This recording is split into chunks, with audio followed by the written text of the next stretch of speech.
Hey, good evening, everybody. How's it going? I'm back. Good evening. I'm back. Oh yeah, that's right. You weren't here last week. Yep. You were going to drop in, but you never did. I know. Well, you know what? I was so tired. I fell asleep before the stream was over. Uh, Really? kind of battling a kind of a cough. So, uh, Uh-oh. Uh-oh. I told you were going to catch something from your son. yep. And I did. We all did.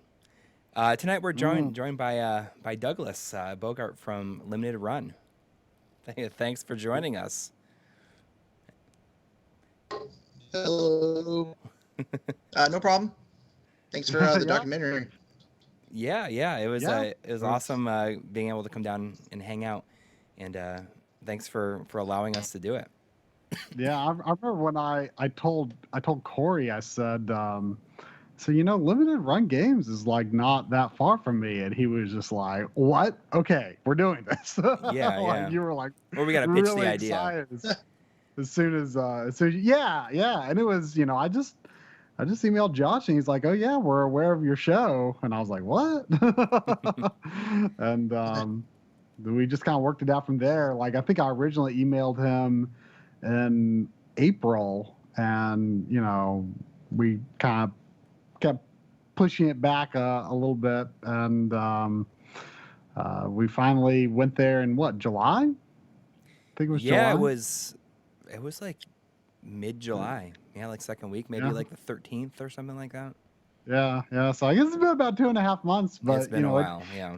it took a while to get the script together. Yeah. It's always, I think it's tougher like to write a script around sound bites, around an interview, Yeah.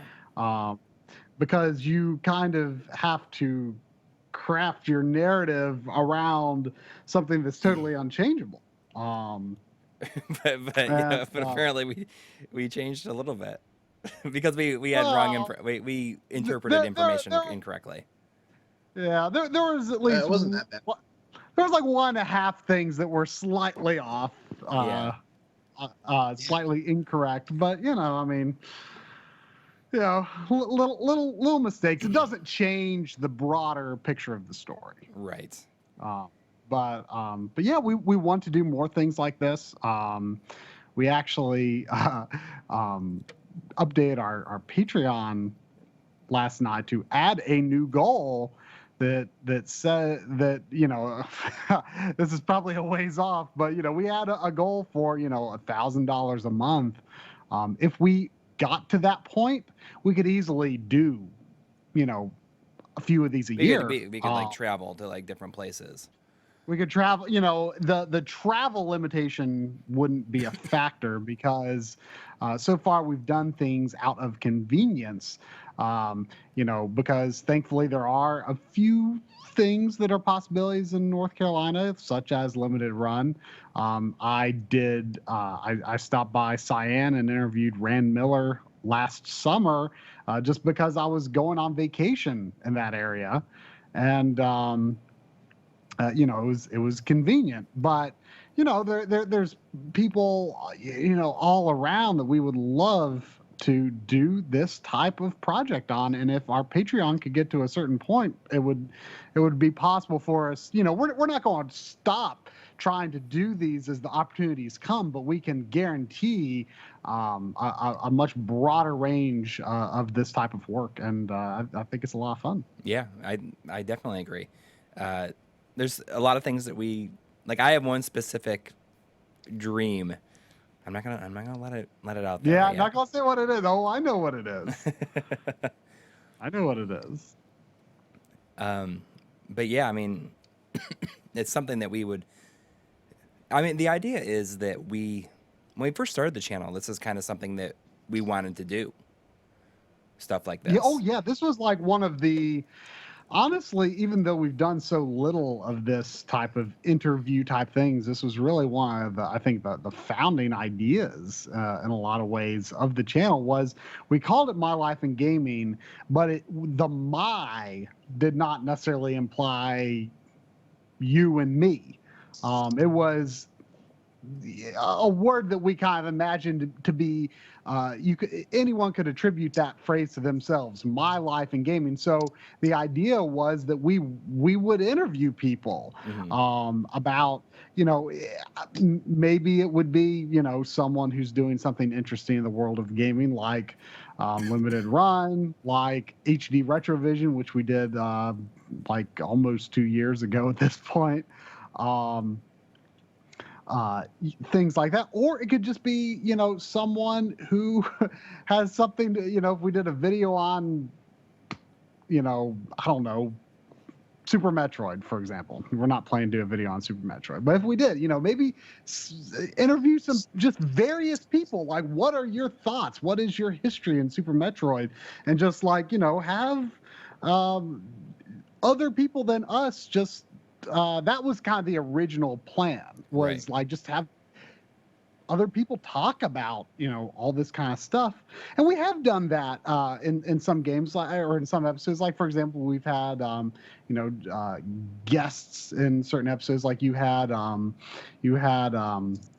Happy Console Gamer and GameSack and the Sega on the Xbox episode and stuff like that. So, I mean, of course, that was them shooting their own material, not us going out there and interviewing them. But this type of thing where we're incorporating stories and what other people have to say, that was always part of the original vision for the channel. It's just that we have so few opportunities to make that happen. Right. But we're pushing for more. So tonight I'm going to play an assortment of games. I'm going to start off with Soldner-X 2.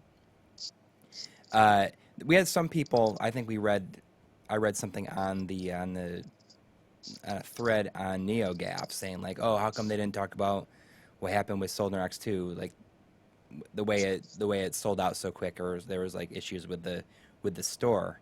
But that was because we shot this before it was released, and yeah. I kind of had you what? They opened the boxes full of Soldner while we were there. Right. There's a shot of it in the video.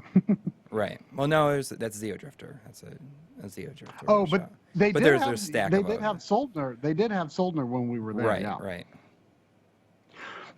But I mean, we had some people ask like, "Oh, why didn't you talk about that?" It's like, because it hadn't happened, and we did talk about it though. We said it was a little awkward to work it in, because Josh says in the interview, he said, "We've looked at the numbers. We think this is the right amount for it," and it turned out to be untrue. And Coury says, "Well, the math can't be right every time, but the lessons learned here will be felt in the future." So we did touch on it, but I think people were expecting us to be like hardball investigators, why did you not have enough soldiers? It's like, that's not our style.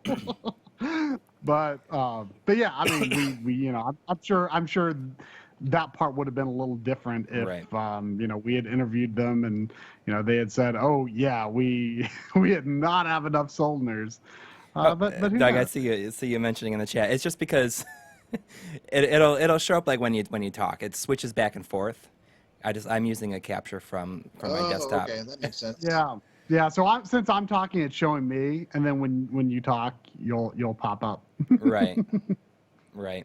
I mean, the whole Soldner thing, if you wanted me to answer that, that was kind of one half. Like, Josh thought it wouldn't sell out, and thought it should be at 2 per person, and I thought it should be 1 per person.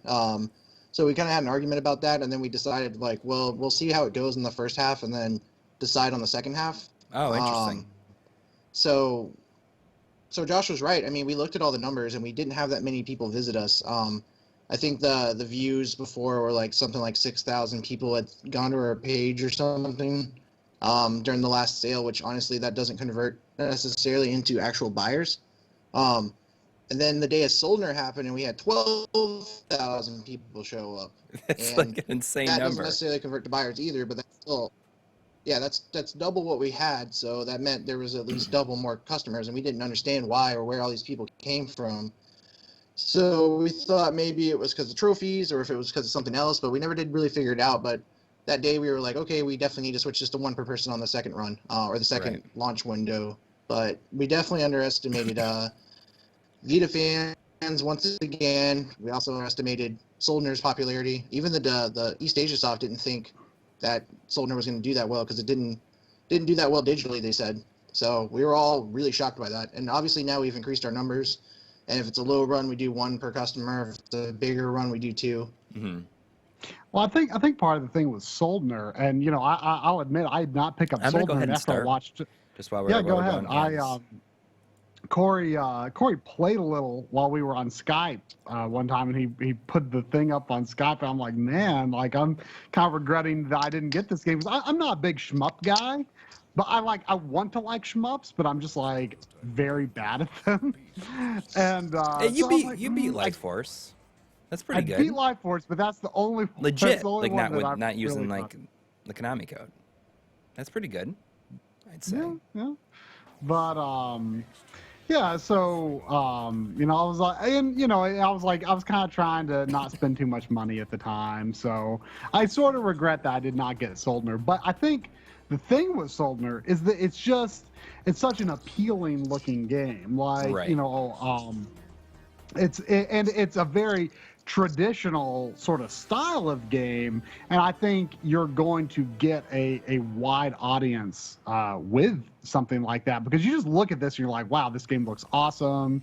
It's a popular genre. I had not heard of the game prior to seeing Limited Run pick it up, but I just think that the nature of what the game is and how cool it looks, it makes people want to get it. Shooter fans are notoriously hardcore. Yeah, that's true. So, I mean, there's factors like that are just, I'm sure, very difficult to estimate. Right.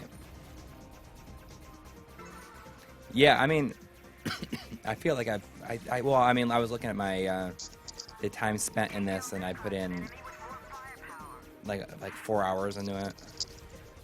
And it has kind of a cool progression. You have to discover these keys hidden in each level, and it will unlock further levels. So I've only unlocked up to stage 6 at this point. So can you play the stages in any order? Or? Yeah, you can start from anywhere. Okay, but you have to finish the game. You have to play them all. Well, no, you just have to get all the keys. Okay. Yeah, you just need to get more keys in order to unlock more stages. And then you could start. Okay, from so that then stage. could you just like It's a hard game though. Yeah. Could you just start from like the last level if you get all the keys? Yeah. Yeah, I don't really know. There's a continue unlock too, but I thought at first it was going to be something like, say like Ikaruga, where every hour you play, it would unlock an additional continue, but it doesn't seem to be that way. The ring pickups are kind of an interesting thing to see in the shooter. Yeah. That smoke is awesome in the background. Like that must be like a recorded video clip. I don't know about that. I don't know. Like the smoke looked like too motiony to be like done in game, especially on the Vita. I don't know. When I first tweeted about this, when I first because there was one night where I was capturing footage and I was like just starting this, and I ended up spending my whole night playing this instead of capturing footage from other things. But East Asia Soft responded and said like they went through a lot to get this game to run at 60 frames per second on the Vita. And you kind of goofed off and played. I don't know why you did, because your PVM does up to 720p 1080i. Right. I put the you kind Vita of goofed in, around and you played it in 480p on your PVM. Yeah, by it converting looked it to great. Composite. Yeah. Well, no, but I converted to component. Well, that's why I thought I said component. Did I say composite? Yeah. Oops. But yeah, that's funny. You should try it in 720. Try the PSTV on in 720p sometime. I should. On the PVM, that is. Of course, Right. you're playing 720p now, I'm sure. I spent a lot of time trying to determine whether the it was potentially better to play the PSTV in 1080i because the Vita's native resolution is half 1080p. Right. So I figured that it might scale better to 1080i if you've got good deinterlacing. Right. And I found it, even though it doesn't match up very well with 720p, I had a hard time determining that there was much of a benefit at 1080i with good deinterlacing. The PSTV not outputting 1080p just seems like a real weird thing. Like it couldn't have taken that much more to output at that resolution. Right. I saw some comments also on a forum saying like, oh, the games that we show like during the wishful thinking part, like, oh, is it like hints and stuff? And I have to say again that like Josh Doug could not give us any hints of like anything. Like we didn't even know that Shadow Complex was a thing at the time. And that is huge. Yeah. That is huge. I mean, how obviously that came about after we visited you guys. But I mean, is there an interesting story behind that? Oh, did we know at that time? But no, we didn't know. They knew. But you knew. Yeah. But what's right? That's what I mean. Like that. I mean, is there an interesting story behind that? Like that's a pretty big pickup. And you really only have to go down the road to I'd talk say about it. For Shadow Complex, I mean, we're obviously right by Epic, and we have been talking to Joe Reiner. He's kind of like the vice president or something of the engine for Epic. Like, he's basically the guy who goes around telling everybody like, hey, you need. So we knew him, and we've been telling him, hey, we're doing this thing called Limited Run Games. We'd really like to do like Shadow Complex, and he was just kind of like, okay, well, yeah, no, that's not going to happen. So we're like, all right, okay, whatever. And then later we put out Oddworld, and he was like, whoa, you guys put out Oddworld? That's pretty cool. Like maybe we should discuss Shadow Complex now. And that was it. So Oddworld's kind of the one that opened the door. Yeah. So that's in the grand scheme of things, that didn't seem to take that long to come together. What would you say is like the quickest possible time frame between, sealing a deal with a developer to when the games are printed by Sony and in your hands, ready to go up on the store? I mean, it could differ. For example, like Nuclear Throne isn't out yet, but just getting that contract signed because Rami's so busy took God, when did I talk to him? PSX, and I didn't get it signed until. Is that information out there?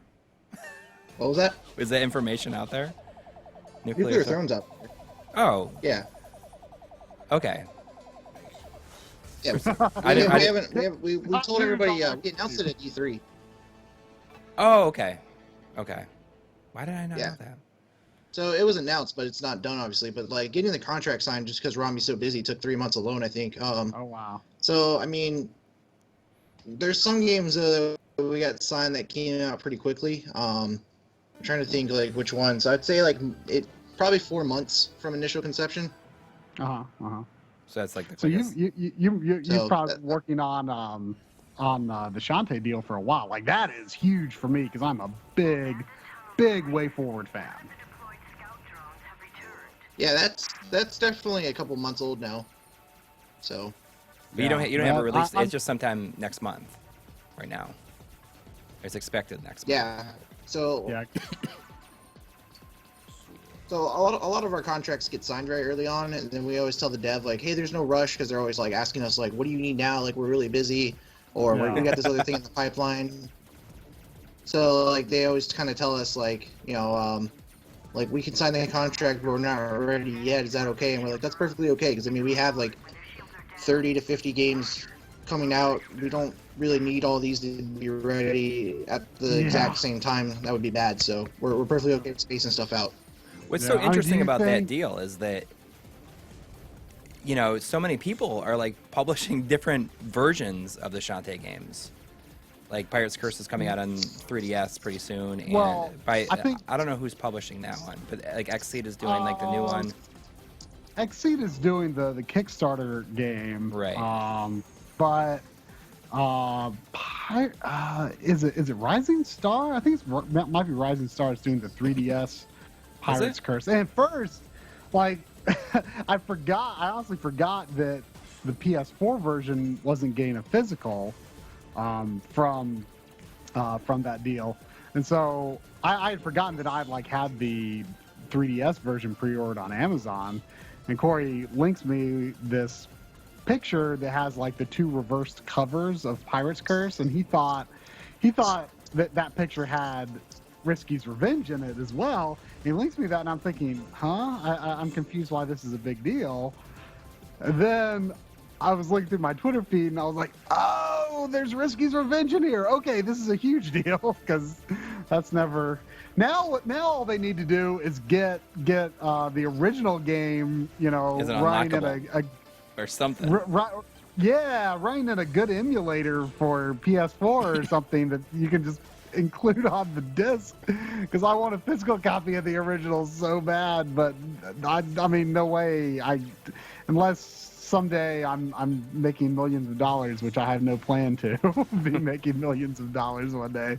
I don't expect I'm going to own the original Shantae except on the virtual console, which, you know, I mean, I bought it, I played it that way, but I sure wish I had the real thing, because it's such an impressive Game Boy game. Yeah. Yeah, I'm a huge fan of Way Forward. Anything you guys could pick up from Way Forward would be great. Yeah, we actually bought Shantae for Game Boy Color, or to play at the office. That was kind of, we were gonna play it and kind of joke about like playing it and like, oh, maybe we'll do Shantae one day, but then it got announced.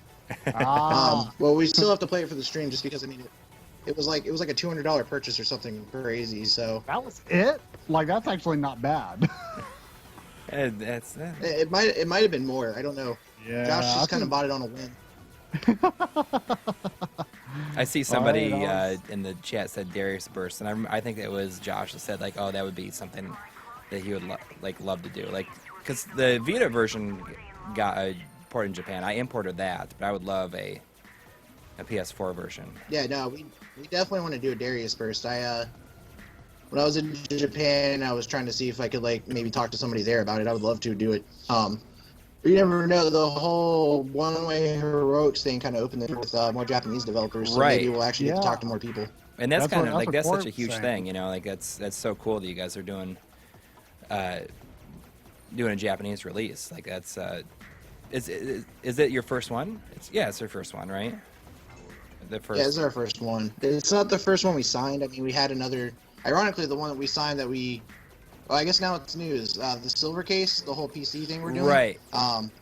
That was our first signed thing, and apparently Spike Chunsoft asked them about us, and they were like, "No, we've had a good experience so far, like talking with them. Like, I think you should work with them too." So, the whole Japanese culture is based around trust. Right. So everybody, as long as we don't mess anything up, we should be good for more games. Right. That's. I mean, so the silver chair or silver case. I want to say silver chair. It's like, no, that's like the Australian band. Yeah, silver chair is a band. Yeah. But I wasn't like really familiar, so I was reading some forum posts on it, and you guys are doing a pre-order for it and then printing as many as you get. Like, you're doing it like Gaijin Works style, where you're just we're gonna do a. Yeah, we're gonna do pre-order, and then I think like 5 to 10% above whatever's pre-ordered for people who didn't pre-order. Right. And then we're doing that mainly just because it's PC and we've never done PC. I personally feel like indie boxes are really good, so I didn't want to step on their toes either. Right. And again, knowing them and knowing they've told me like what a crazy market it is, and Josh and I really aren't that super comfortable with it, but because it's Suda, we weren't gonna say no. Yeah. Well, that's cool. Like it's like so interesting since it's a PC game, you know. Yeah, no, it's gonna be a big box like old PC games. Oh, neat. That's really cool. I bet you that is something that our old friend Lazy Game Reviews will be excited about that. Oh yeah. Oh yeah. That's cool. I mean, like I actually, because I've always wanted the physical versions of them, or of, you know, several of the games that came out, is I've imported the Japanese like deluxe versions of the Ys games that came out, you know, for Windows and stuff. And then I bought the DRM free versions on GOG and just put them on a flash drive and put them inside the physical, like the real versions of the game, just so I could have something like for my shelf. And a friend of mine just got me the. No, that makes sense. Friend of mine just got. I'm a big fan of anything boxed. Yeah, absolutely. And you know, PC games are so cool because they're, if you got the space for them, because they Yeah. well, at least they used to be significantly bigger. But that's so cool. You guys are doing like an old style. I mean, I remember working at Electronics Boutique, and the whole back wall of the store, like an entire side of the store, was all big box PC games. Real pain in the ass to organize, though. That's cool. So when did you announce that? We announced it the same day Shantae, like they Okay. that was like Grasshopper last announced it Friday. at TGS. Yep, Okay. They announced it in Tokyo.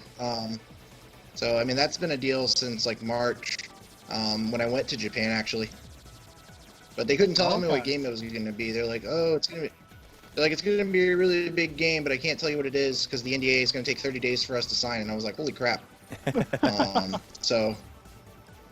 You're like, And well, then they finally whatever told it me is at PAX, for. they were like, yeah, at PAX they were like, hey, we're gonna announce the game that we're gonna work on together. And I was like, cool. I was like, so what is it? And they're like, they handed me the thing, and immediately I was like, holy crap, it's a Suda 51 game. And I was like, I don't even care anymore. Like, let's do it.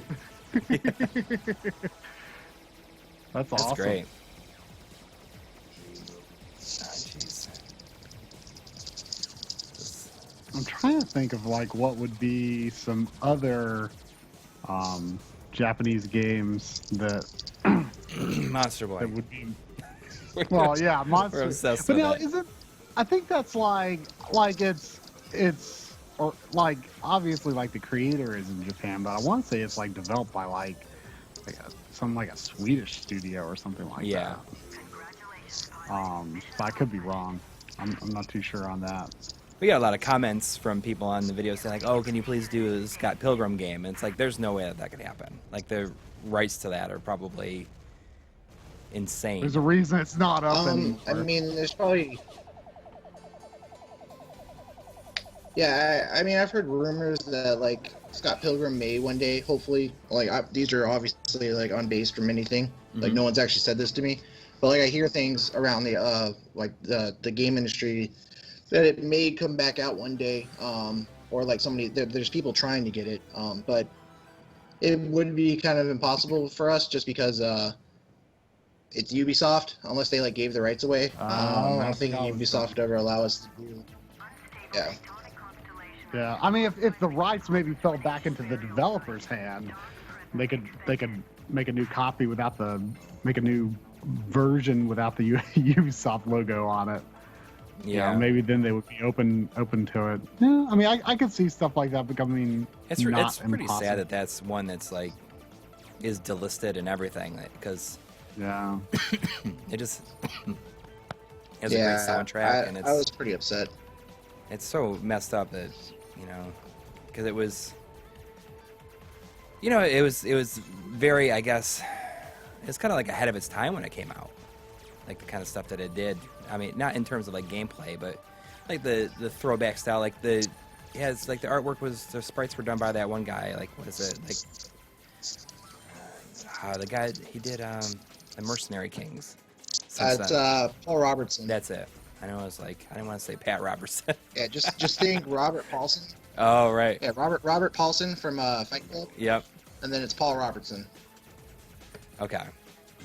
But it's, it's like then the soundtrack by Anna Menaguchi.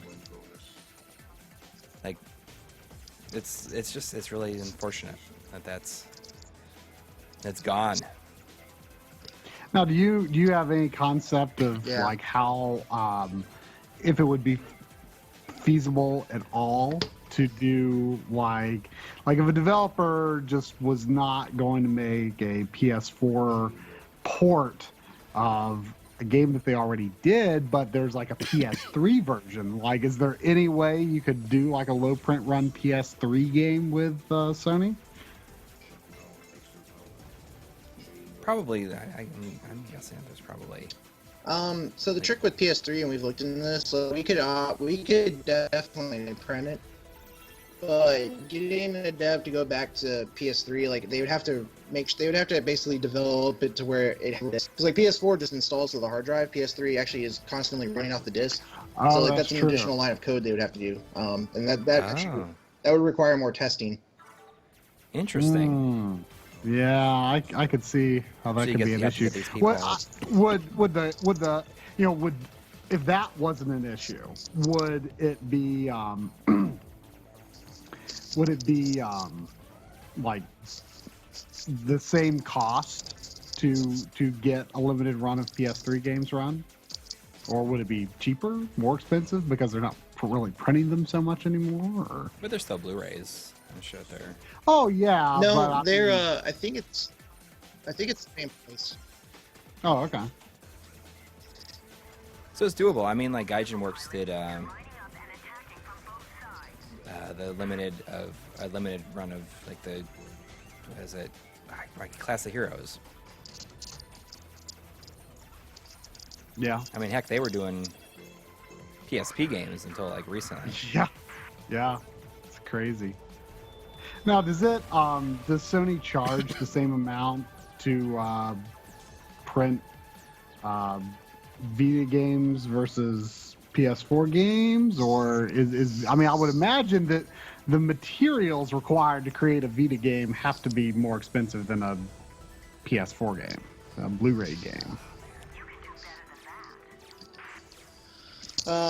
PS4 is definitely a little bit more expensive. Really?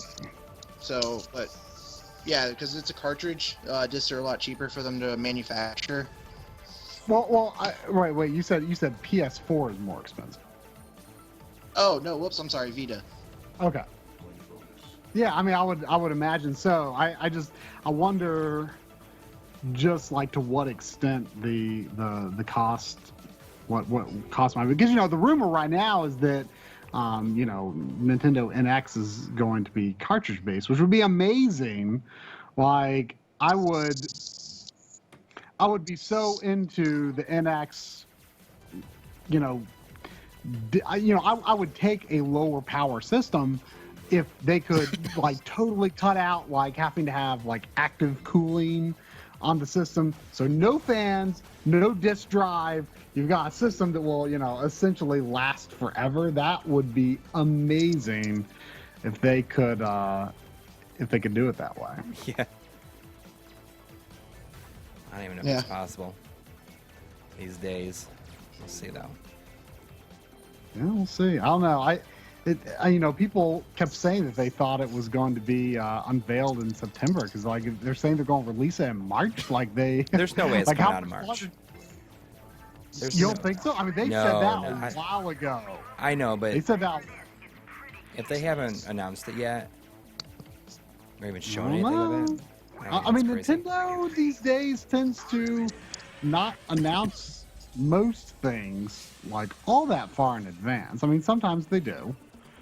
I don't know. I mean, right now I feel inclined to believe that they will live up to the March thing, but they're not going to have a very long hype period. Yeah.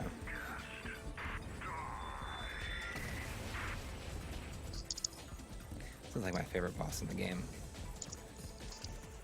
Well, this kind of makes me think for some reason of that big rock guy that chases after you in The Hunt. Oh yeah. Different perspective on the fight though. Right.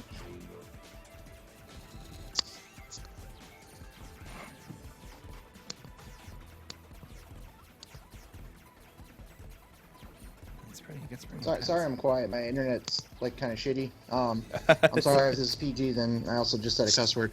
Also, Don't worry apparently I about sound it. like a robot. So it's all right. No, you're perfectly understandable. Yeah. oh, okay.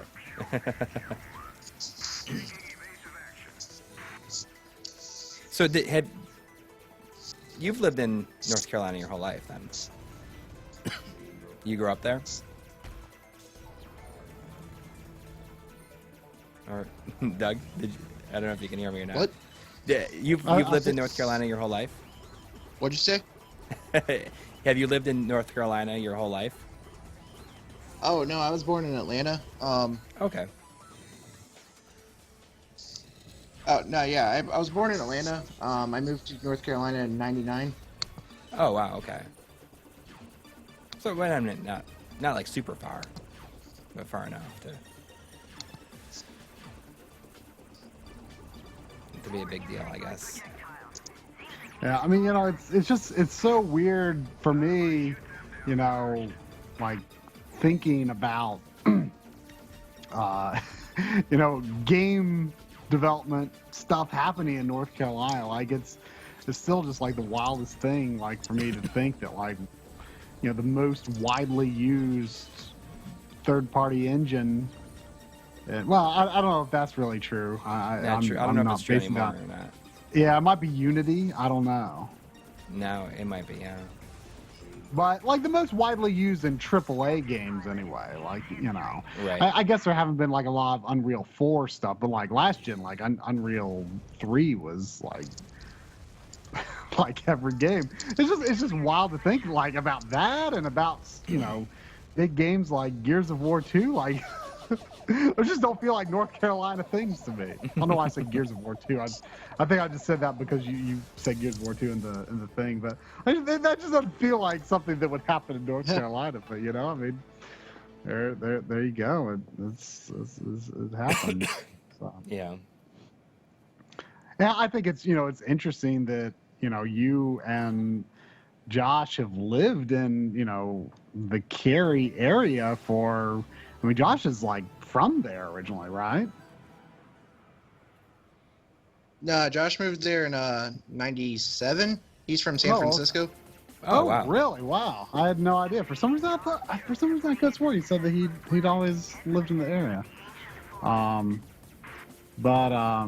Yeah, like I mean, it's interesting. So, but I mean, still, you were growing up at the time, and it's interesting that you're just kind of in this area that is a little bit of a game industry hotspot.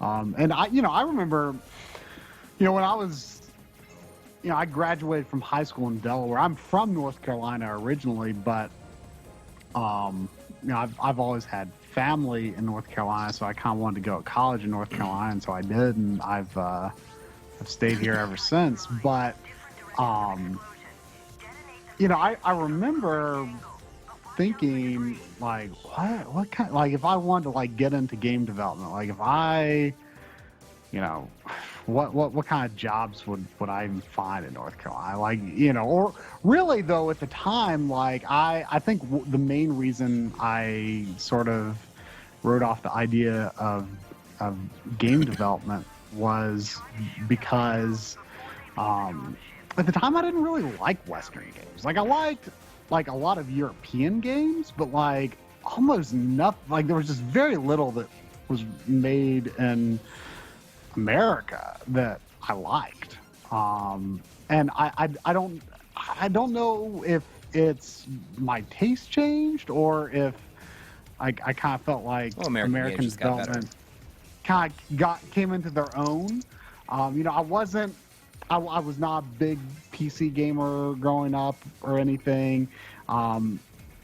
There was just something about the feel and the very particular level of polish that Japanese games had was just something that I really liked. American games didn't have that polish. At least that was my perception of them. Maybe not entirely fair.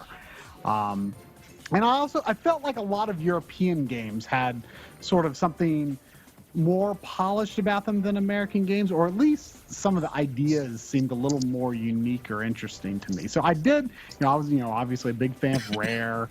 I kind of liked a lot of maybe early Ubisoft isn't the way to put it, but like, the N64, Dreamcast, PlayStation 2 era Ubisoft, I really liked a lot.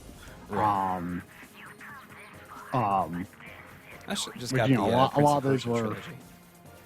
A lot of those were developed in France. So, but it was American games. So at the time, like, I was like, man, like, if I, like, like, I wanted to study animation. That's what I wanted to do. And I thought, but I'm, like, first of all, where am I even going to find a job? Like, I didn't imagine that I could probably get a job, in a place like North Carolina, because I definitely did not want to live in, like, LA or something like that. Right. So I thought I couldn't get a job in a place I would want to live, and I would probably be working on games that I don't like.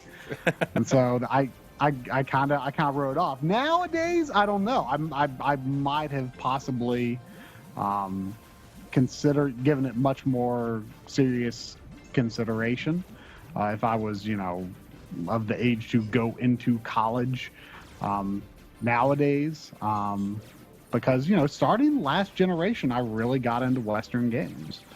And it might have been changing of tastes. It might have been changing, the games started aligning more to my tastes. Maybe it was a mixture of both. I don't know.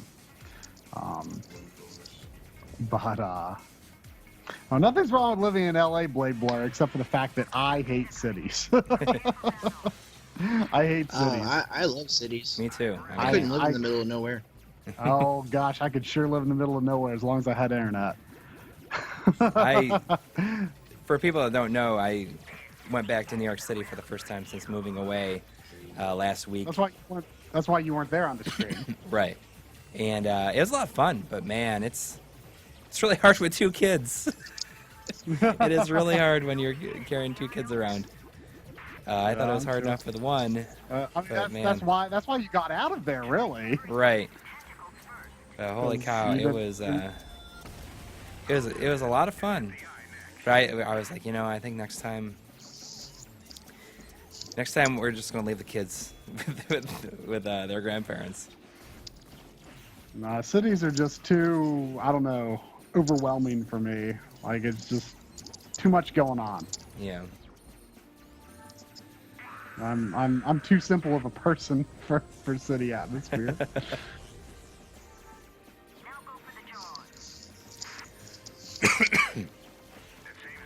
So Doug, what would you say you're a big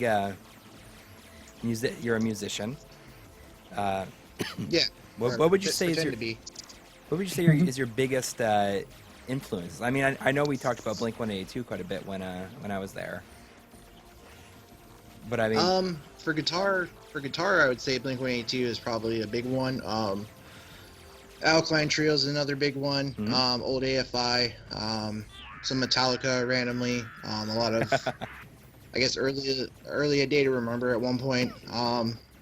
It was kind of, The Police was a big one actually too. I learned a lot of weird chords from learning to play a lot of Police songs.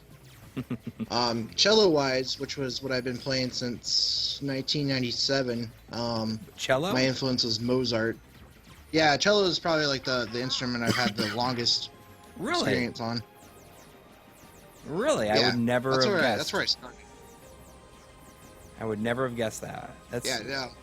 I picked cello in Atlanta when I was in 4th grade because you needed you could leave part of language arts. And I was like, sign me up anytime I could get out of class. And then they said, which instrument do you want to play? And I was like, which one always needs a chair? And it was the cello. So then I just kept doing it because it was an easy credit. Yeah. But I didn't realize carrying a cello around was going to be a pain in the butt. So I was definitely the awkward kid on the bus who was like, "Hey, can I sit Roll. here?" And I'm like, "No, my cello's sitting here." But yeah. You still play? But yeah, quite a bit? guitar wise, I still play. I pull it out randomly when there's a song I hear that I really like. Like I learned how to play the Reigns of Castamere from Game of Thrones. Yeah. 'Cause I really wanted to learn that just randomly. Is that the one? That's not the song that that Sigaros plays in the show? Is that the one that they were playing at the Red Wedding? Is that where it's from? The one they're playing at the wedding? I think so. I don't know. I mean, I never read the books. I think that's so the one. I just remember knowing that Sigaros was like in the show when they were playing it. I think that's what they played. Yeah. And somebody asked about Tiger Army. I definitely like some old Tiger Army. So yeah, my influence guitar-wise is all over the place, but it definitely started in pop punk, and Right. I have a lot of bad. Well, that was like I'm trying to think. it was like the What was that? late 90s, early 2000s. It was like that was like the time for that. Yeah, that's when I started playing guitar. So Yeah. So Makes I, sense. I learned it from a lot of like Newfound Glory and all that stuff. Mhm. Sum 41. I And thought it was so cool I'm a to big- have the. big Ro- No, go on. no, I was just saying, I'm a big Ramones fan, The Clash, Mhm. Stuff like that too, like classic punk. What were you gonna say? Oh, I was just gonna say it was so cool, like that you all were able to give Coury some VHS footage of you guys playing music and stuff. Yeah. It's pretty, Oh, it's yeah. pretty pixelated in it, but you know, it Yeah, I think he took the sound out, right? Which is probably Yeah, the best. I mean, it was hard to Alright, hear it. I just couldn't get it to go into it in a way that you could really like hear it well, I guess. Oh, okay. Coury, someone's asking how much would a Japanese PS2 cost? Mine was like you're the one that got the Japanese PS2, it was like $105, I think, for a fat. including shipping. Yeah. That's not super awful, I guess. I actually I just got a Japanese PS1, the small one, for $8, and the shipping was a little bit more. But I bundled it with a PC engine that was like maybe 50-ish. So the shipping was actually not that bad. The combined shipping. So I did not spend much on it, and I am super. The PC engine was a little dirty. And I'm still not entirely sure what I'm going to do with the PC engine. I'm going to hook it up yet.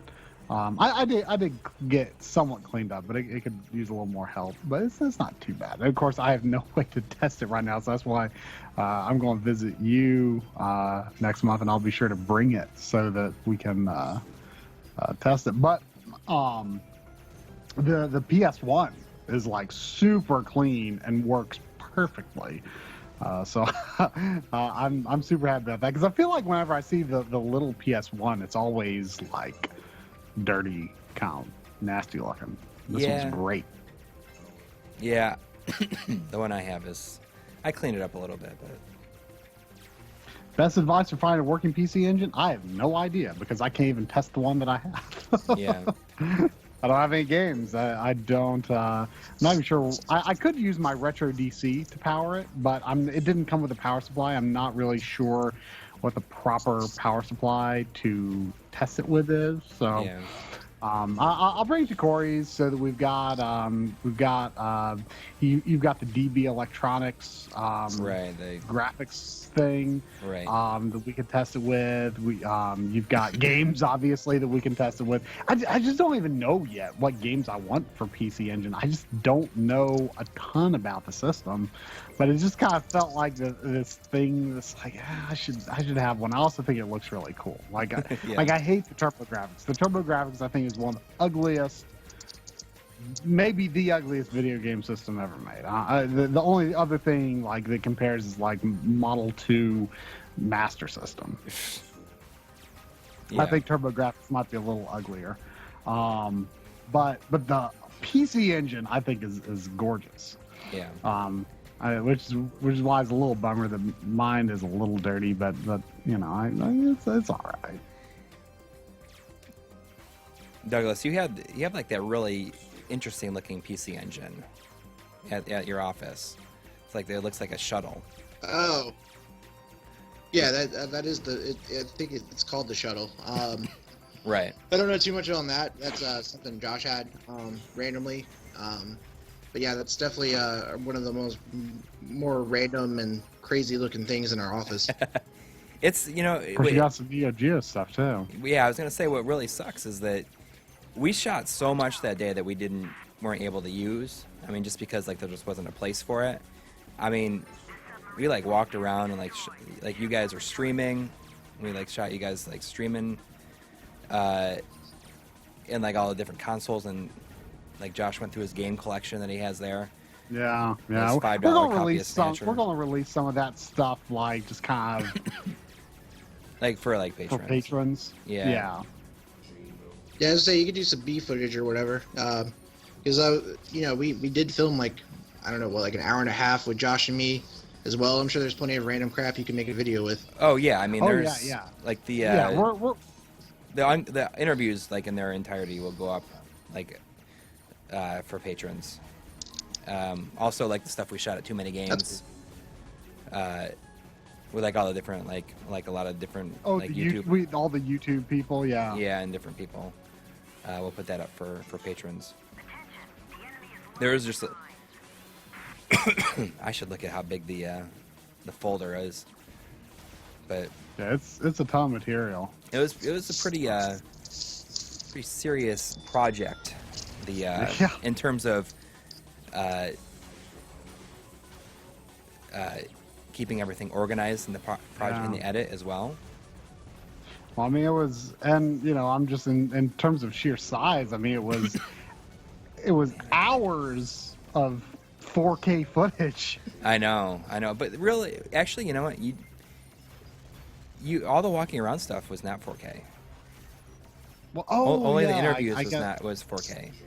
Okay, Yeah, I saw somebody asking about the GH4 that you shot everything on the GH4, and the reason one of the interviews look so good is because you shot at 4K. Right. So sometimes you were able to like zoom in a little tighter on the interviews. Well, when there's like because of that. a cut in the sound bites and stuff, when I needed to.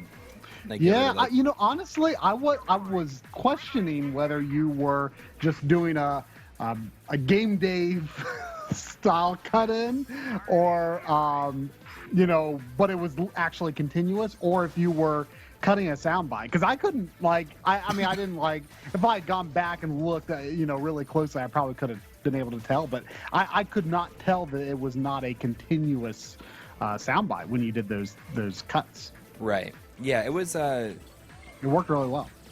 Yeah, I was able to cut it pretty good. I mean, I could have made like the sound bites a lot tighter, probably. But they were pretty good. I thought your documentary was done really well. It seemed, if I didn't know you guys, I would assumed like a super professional crew had done it. Yeah, I mean, just, you know, just two guys with a camera, you know. That's, you know, we've kind of got experience in that area, but you know, we haven't done a lot of this type of thing just like on our own. So, you know, it was definitely, even though we've got the experience to do something like that, you know, it was still a lot of learning, and you know, we see plenty of areas that we want to improve on for the next one. So, you know, every experience, you know, just kind of adds on. So. I mean, there was a lot of stuff, you know, I was like, oh, I wish I had like this, like a shot of this. Wish we had shot this or shot that. But now we know that for the future. You know, we thought we were being thorough. What we really should have gotten was more of you guys, like at your desks and working and that kind of stuff. Like we thought we had enough, but we kind of didn't. So, yeah. I think it's really funny though. There's that shot of you like typing on your like at your computer, and the audio for that is like, anybody who knows how to type knows that I'm not typing anything right now. That's what you say. Yeah, I thought it was funny seeing a lot of the shots of us working. We weren't actually working, and I was like, "Wow, that actually looks real." Yeah. There's when you guys are both like side by side, you know, and you're like writing a tweet or something like that, and you're like, apparently you wrote. I was in the other room during that time, so I didn't hear what you guys were talking about, and then I heard it, and you were typing like, "It hurts when I poop." That's what you said you were typing.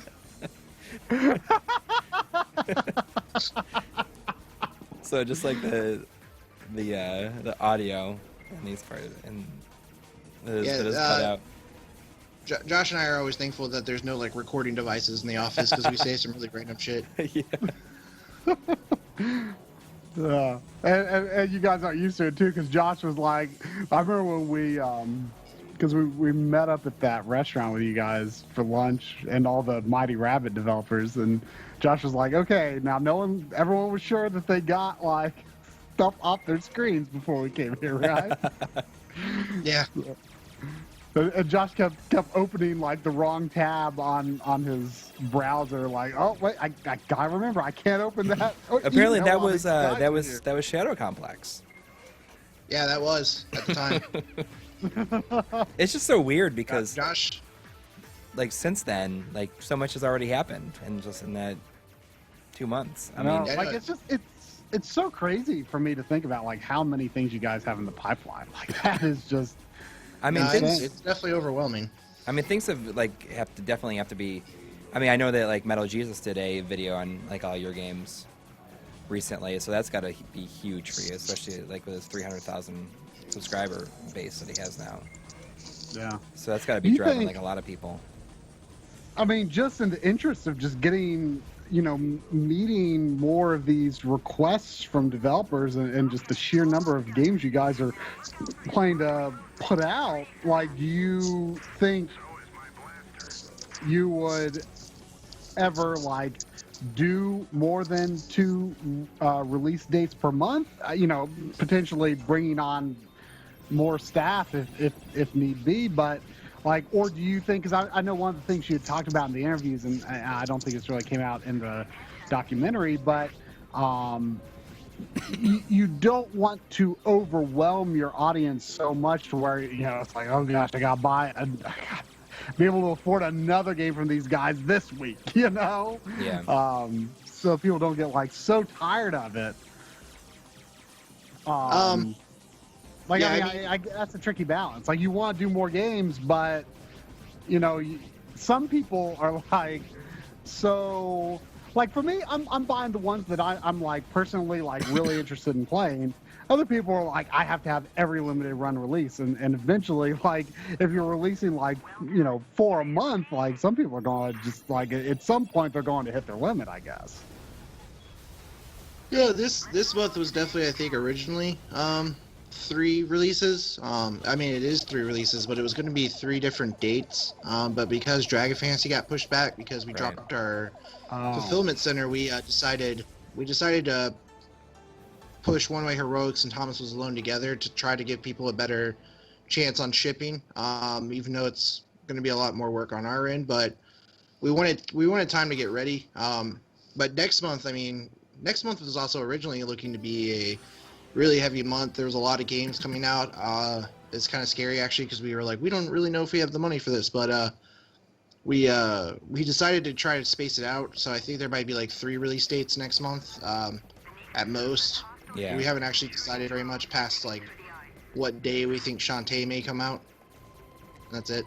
So let's talk about the distribution center for a second, because that's like pretty recent too. I mean, that's got to be crazy because I remember at the time you said, when you your first order through them like was really good, and they really messed up with Soldner and Deadline, right? That's like was the thing that made you drop them. Yeah, so I shipped Breaching Clear by myself, Saturday Morning RPG, and then Oddworld was like half me and half with the team. Then you after guys just that, though, like get some beers and hang out and pack them up? No, I'm not a big drinker. Yeah, and like when I say it was just me, I mean it was literally just me at first. Josh was too busy doing a lot of the other stuff for limited run. Like at the time, there wasn't as much for me to do because our community was smaller, and there was only like one convention at the time, PSX, so there wasn't a lot of things for me to go to, or we didn't have that many people we were talking to, so I wasn't as busy. So I was in charge of shipping and like sales and making sure all that stuff went right because I'd already been doing that for a lot of my life. And so I was doing that, and then we started getting bigger, and I started going to conventions and being more active on the community, and just like talking to developers, because Josh can't talk to all of them at every single point in the day because he has to take care of Mighty Rabbit and Limited Run. Plus there's just a lot to do. So I was like, I don't want to do shipping anymore. If there's one thing I could kill off, it'd be shipping. So we hired another guy named Ben who came on as a producer at Mighty Rabbit, and he's kind of a liaison for Limited Run. He does like work for us when we need it, and we were like, hey, find us a shipping center. So we found them, and they did a good job on Futuridium. And then after that, they just kept getting worse and worse, and that was literally their only job. Like they're a shipping center, and they couldn't ship.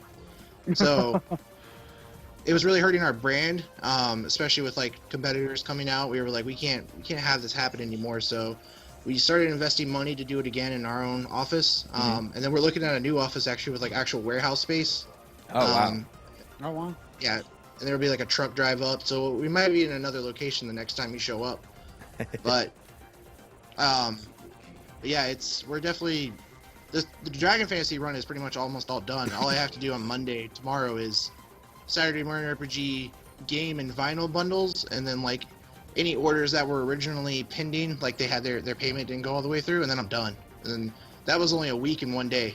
The fulfillment center took almost a month to do Shadow Complex, and they didn't even do it right. Oh, right. Okay, yeah, it was Shadow Complex that was the one that they really messed up. Sorry. The one they really, really messed up was Soldner. You were right. Oh, okay. Because they were like missing like soundtracks and all this other stuff. Like.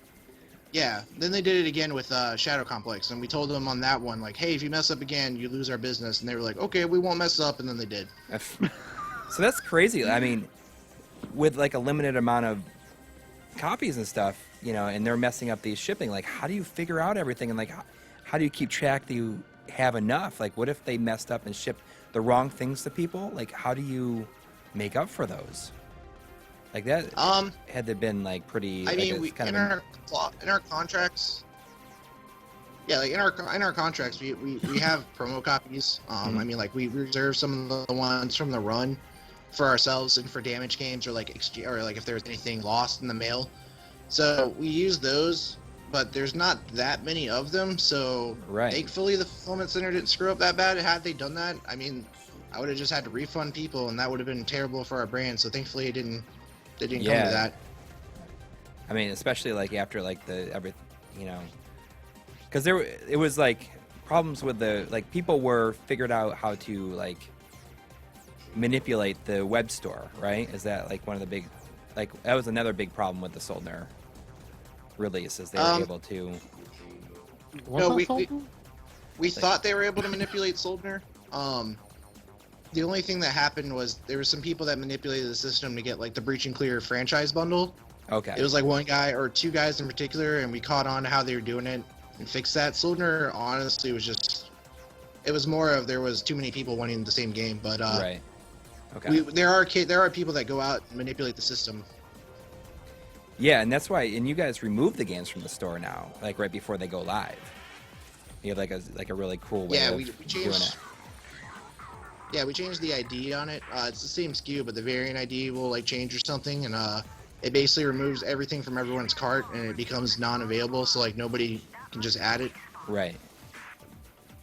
So it looks scary because like they go missing for a second, and everybody freaks out and emails me, and then I'm like, it's gonna be okay, just give it a sec. So do you do you think you'll be looking for another fulfillment center, or at this point are you just like, yeah, screw it, we're just going to do it our own way from here on? No, the idea is to do it our own way and then maybe offer our services to other people one day. Oh, but okay. Make your own fulfillment center. Yeah. For other people. Because the problem with the fulfillment center we use is they are obviously not gamers. They don't understand like there's a limit to how much you can fit into an envelope and how like important it is to get these right since they are limited. Right. So like we feel like if we can do it right and continue to do it right, we might open our doors up to other people. Like maybe do like Kickstarters. Yeah, that'd be amazing. Yeah, that's a fantastic idea. 'Cause, I mean, you've got the experience doing it. I mean, it doesn't even, even if someone just wanted like to, ship their Kickstarter T-shirts, it doesn't even have to be like a game. You've got the experience getting stuff to people efficiently. Yeah, that would be a good idea too. Like we're it's not exclusive to it's exclusive to game people, but like it doesn't have to be Gaming, but yeah. Yeah, that'd be awesome. So that's why you're looking for the warehouse space. Yeah, we found a place with a big warehouse. So it's actually the office itself is pretty big for Mighty Rabbit and Limited Run. We keep joking about how we'll get lost. It's gonna be like the warehouse from the Raiders of the Lost Ark. Yeah. One of the guys on Mighty Rabbit was talking about how we should like try to turn it into a game of Clue and like kill somebody and try to figure out who it was. Well, you certainly can have some VR space, that's for sure. Yeah, we have a room picked out for VR too. That's cool. We But got you to try guys it. When kinda we were like the space. Yeah, that was one of the coolest things. I don't know if you were one of the devs.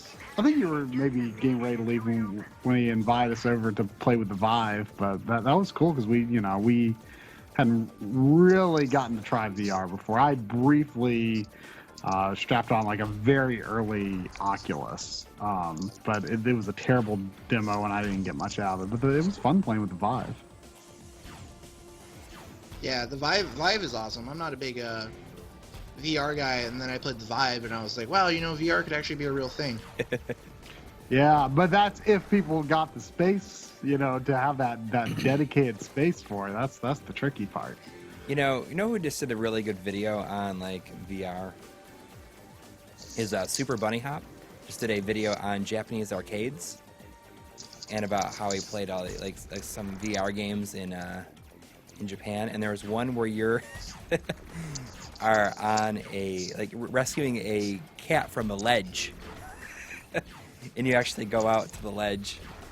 Oh gosh! And you can actually like fall off it, I guess. Where it's like they kind of guide you down like a. It's like not even a foot off the ground, but you try to stay on this plank. It's pretty hilarious actually. It's a great video. It sounds horrifying. Yeah, and it has like you pick up like. You can see it like the cat is like alive in the inside the VR, but when you actually grab it, in that place is it's just like a stuffed animal cat. So you're actually doing it, but the VR is, I guess, augmenting the reality. Is a good way to put it. I don't know why I'm having a hard time with this boss. I think this is like as far as I've gotten, but I've gotten a few more keys this time. Oh, there's a message. Here we go again. This is showing no sign of ending. Man, you guys, the office that we interviewed you in, like you haven't been in there really all that long. Like if I'm not mistaken, you were on the Mighty Rabbit has been on the other side for a while, but the part that Limited Run has taken over is pretty recent, right? Yeah, we'd only been there since March, I think. Into March, somewhere around there. Or no, it might have been April. I think we got in there in April. Okay. Yeah, so So that's been you're- very long. Yeah. So your early stuff with the boxing and packaging and all those operations. I mean, that's a pretty small. Would have been a pretty small place, like with all of the development operations happening there too. Yeah. Try to check. The VR room you were in was actually, that's where I did it. Oh, okay. That makes sense. Try to check the chat and the Skype.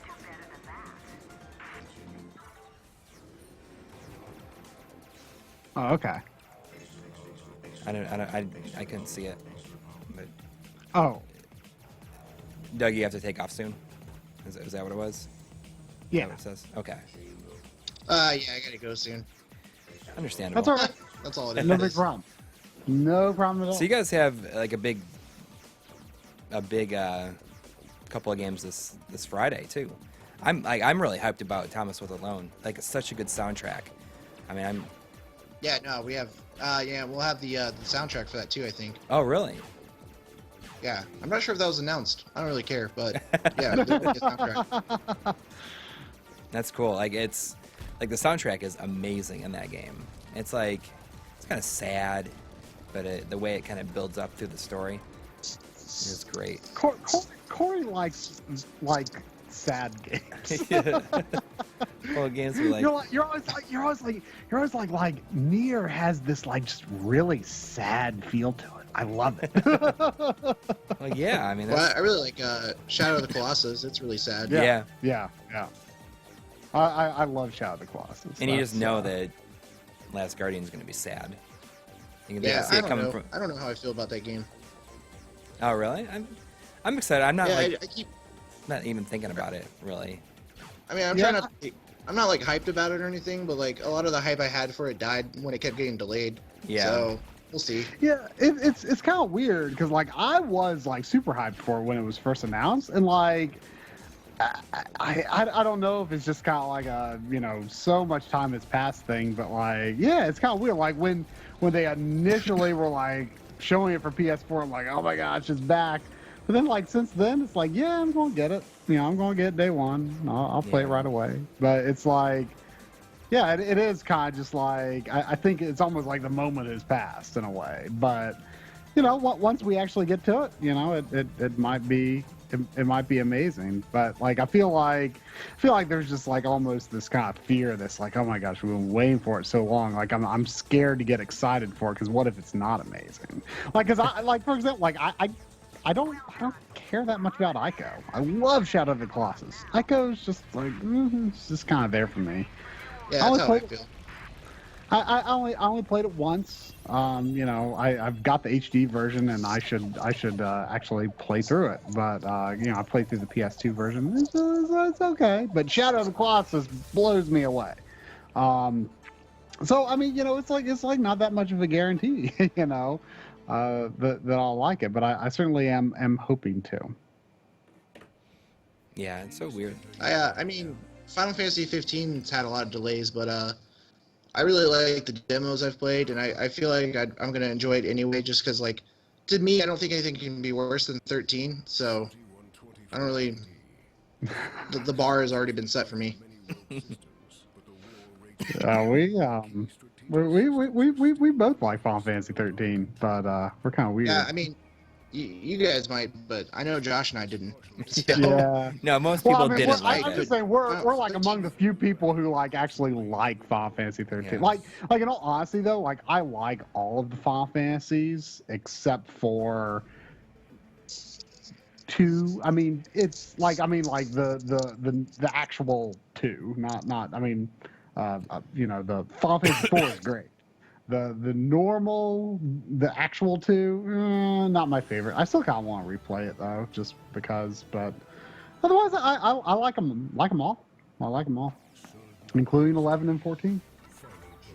I don't know. I'm in the minority in the office. I think I didn't really like. I'm not a big fan of 9, and I didn't really like 12. And everybody seems to love 12, but I just for whatever reason. Really? 12 is very divisive. Like it's like a lot of people say it's terrible. I'm gonna switch to Octodad. but- You guys talk about Okay. Final Fantasy. Yeah, a lot of people say 12 is terrible. Like a lot of people don't think there's been a good one since 10, and I strongly disagree. I mean, I played the crap out of 11, and I'm still playing a Realm Reborn. Yeah, I have I've actually been finally playing a little bit more 14 lately. Like I haven't even got like I got the expansion on day 1, but I haven't even like been able to access the areas in the expansion yet because I've just been playing it so casually. Yeah, I've been playing it since it launched on PS3, and I just finally beat I think the second dungeon for the expansion. So Yeah, I feel I've bad. been. Yeah, I mean, like my main thing with both 11 and 14 is really like the main stories. Like I did very little on 11 outside of like the main storylines for each expansion.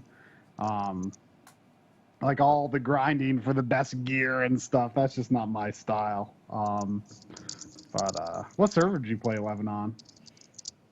I play on Coral, the cat, whatever. Oh yeah, I have no idea how you say that. Like, I always like said C Earl, Yeah. but that can't be right because I think the O and the E are reversed. But it's like easier for me to say than whatever the alternative might be. I played on Sylph, but So I'm playing. I'm on. I play Octodad. Octodad is maybe the stupidest game I've ever played in like the best possible way. My daughter was like going crazy over it. Like she came in when I was playing it one day, and like every day after she's like, "Can you play the octopus game?" I did not play it. Like I did not buy it digitally. Yeah, I've never played it. Like It's hilarious. like it's kind of sandboxy, or at least that's my impression of it. And I'm like not like a big sandbox person. Yeah, I mean it's hard to explain it. Maybe it's sandboxy. It's really funny. One of my favorite Like you parts, though, control his arms with like the analog sticks, right? yeah, and then I don't know how to get in here. Yeah, I really like Octodad. That was a cool game just because I was on our dream list, and then like I was Yeah. just like, you know what? I'm just gonna email them and see what happens, and they were like, yes. So, oh, that's in the documentary. Never mind. Yeah, It yeah, is, it is. But it's a great soundbite, you I know. was repeating myself. Yeah, it's funny because you know, like my main experience with it was there's this guy that does these amazing trailers for a lot of games. For a while, he was doing it. I can't think of what a trailer for this when it was being released. Oh, look at this. I have no idea how to get in here. How to get into the. There's the frozen. So you're continuing from a file that you have. Yeah, have it's only like the started third level. previously. Okay. The first, but he did like a Now, fast forward. I don't think you used any gameplay footage in the video, just some like cutscene type stuff. I had something there, and I only used the one cutscene of like when it's like I don't know if people really caught it. Corey, it looks like the stream is dead. Everyone in the chat is saying the stream is dead, and I can't see it going either. My stream's Really? really far behind. Stream reached its limit. Well, Absolutely. Yeah, I Love mean to. it's easier for try to do it. I was telling Corey. I said, you know, when we get around to doing the how to get the best picture. Is it out back? of It says I'm live here. Is it Well, you might is need to is it back? I need to stopped and start started it again. Yeah, it's working again. Is okay? Are we back? Are we back? Let me see if we're back. I stopped it and then started it again. yeah, I don't know. Try. Are you seeing anything? Not right now. I don't think. I don't know. Is anyone? Sounds like it's If dead. you can hear, I'm gonna us, head out. give us a sign. All All right. Yeah, see you later. All right. Take care. Oh, see you guys. Later. Will you put something in the chat to see what's? Well, let's see what happens here. Oh, now it says stream resumed. Oh.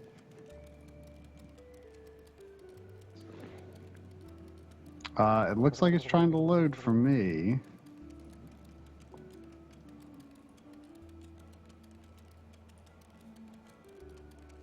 It says welcome Okay, back. people are saying it's back. Now it's back. Now it's back. Douglas is left.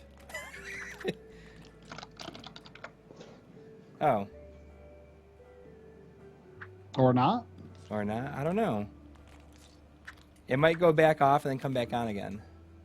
What is going on? Not back.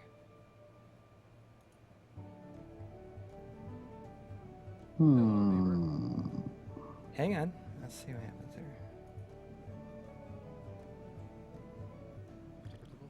I mean, it's saying that we're fine. I mean, I'm not Did you dropping any get frames or anything. It says it's No live. drop frames or anything. Weird. It must be on Okay, YouTube. let's see what then. happens. Now it's saying stream is continuing. Let's see what happens.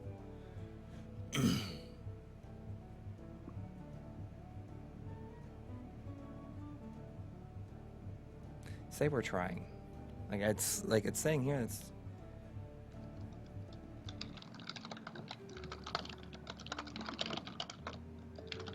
I mean, it says here that it's fine.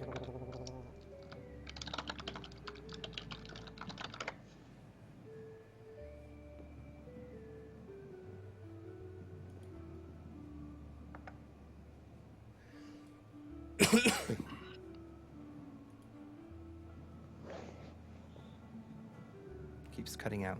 You want to try the backup server, or it says stream complete, uploading the archive to your channel. Oh, stream is continuing. Oh, here we go. I switched to the backup. To the backup Well, ingest. Oh, let's see. Sometimes that's what you Now- got to do. There it is. Yep. I've not gotten the There frozen it pizza is. yet. There it is. I have not gotten the frozen pizza yet. FYI. We lost Douglas. We had to say goodbye to Douglas. Sorry about that, everybody. So you're just gonna have to live with us. Yeah. So the frozen pizzas are like in that section, right? Yeah, I see it in there. I just don't know how to get it. It's very, like, there's sometimes a little puzzly.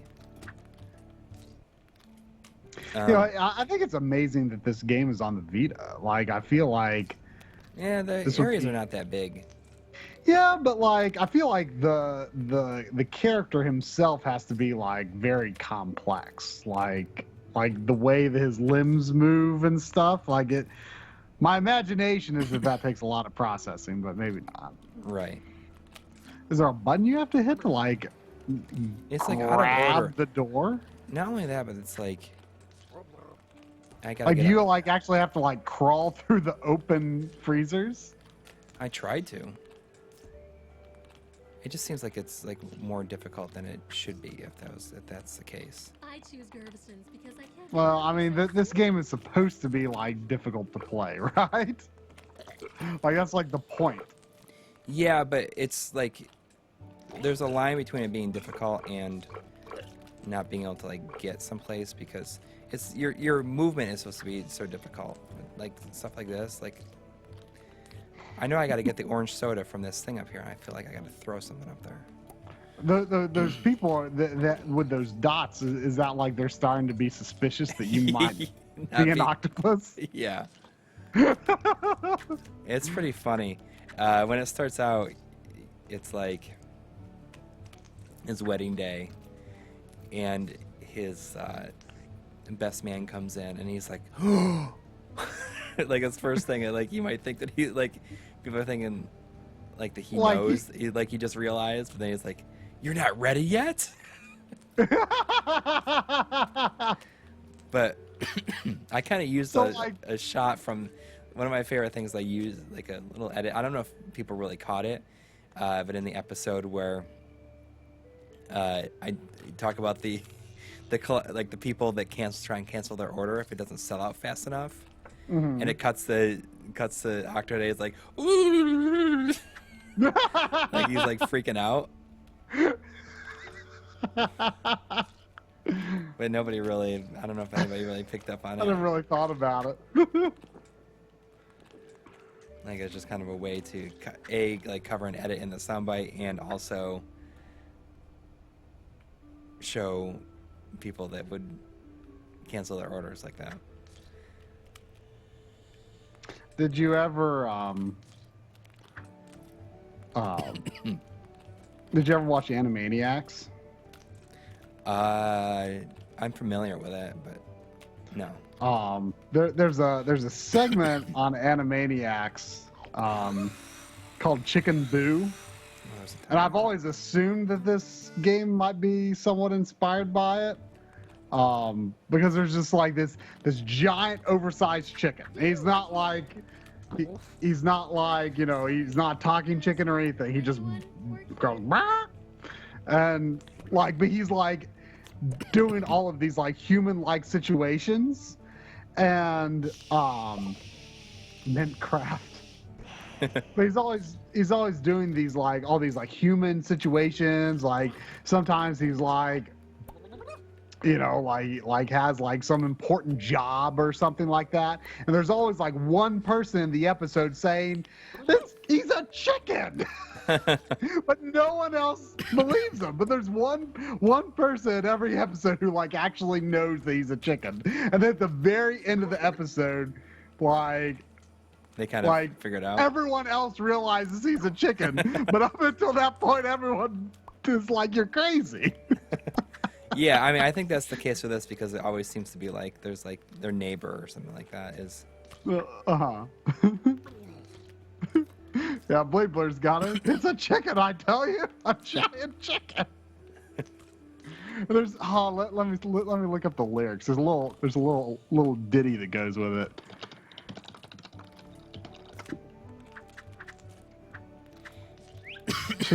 Chicken Booth's theme song. Chicken Boo, what's the matter with you? Look at me, you don't act like the other chickens do. You wear a disguise to look like human guys, but you're not a man, you're a chicken boo.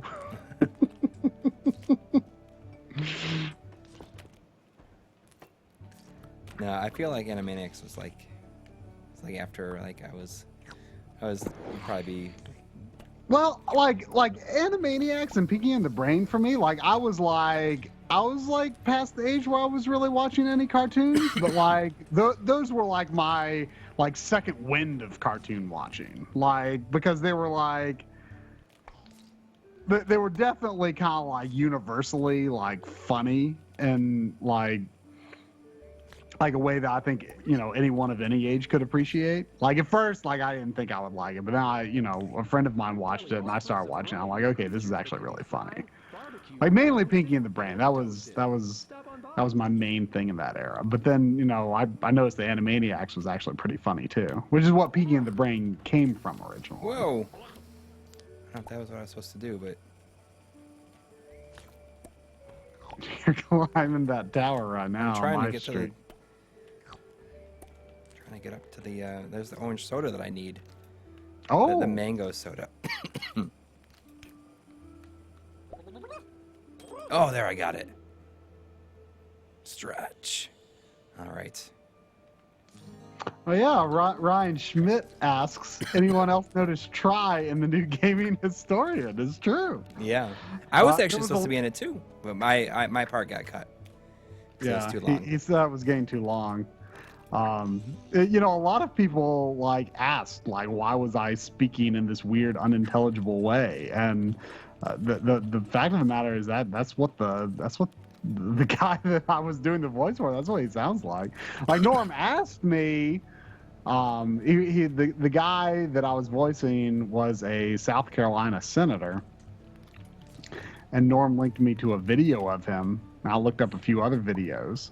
I mean, he said, and mimic his voice as best you can, but I figured that he thought if I, you know, it was probably the sort of situation as long as I, you know, like my accent, you know, I've definitely got a Southern accent, but it kind of fluctuates in intensity, kind of depending on who I'm talking to. Like right now, it's probably not very intense, but like if I'm talking to someone local, it just like naturally just kind of comes out more. And I wonder if I have to break the glass. But yeah, a lot of people thought that the accent I did was too ridiculous, but this guy actually sounds pretty ridiculous. Like there was this the video that he linked me to was actually a hearing on Beavis and Butthead. I'm a big Beavis and Butthead fan. I have to. It wasn't on Beavis and Butthead in particular, I think, but he he mentioned it. Like it was about in general, like, you know, protecting children from, you know, controversial TV being on and, you know, times that they would watch or whatever. But he was talking about Beavis and Butthead, and he says he says something like, he's like, something that we all have to realize is the television is the most pervasive of all parents that children have. He said pervasive, like he just got this really pervasive. And then like later on, like he's like, we don't want to be debating this for 40 years. And like that's like a real old style Southern accent where instead of like R's, you say like is, like instead of years, it's a years. 40 years. Like there are people who sound like that, but you just very rarely hear it. I think that's like more like a much more old style Southern accent.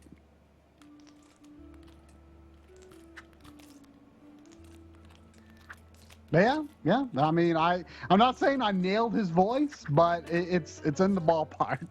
He sounds ridiculous. I wasn't sounding ridiculous just because I felt like it. Just because you felt like it. I mean, it was fun. It was fun to do it a little ridiculous. I thought for sure that this would be. What would one of the could one of the other customers maybe open the door? No, it's out of order.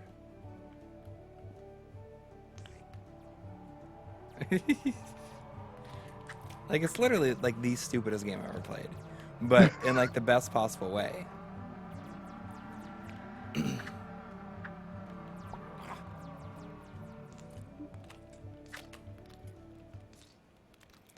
I'm just happy I got the orange soda finally, but I'm so close. I don't know how to get to the frozen. Does anybody in the chat know how to get to the frozen pizza? Does anyone in the chat know how to get to the frozen pizza? I can look up on GameFAQs. Yeah. You want me to? Sure. We want to be able to see another level.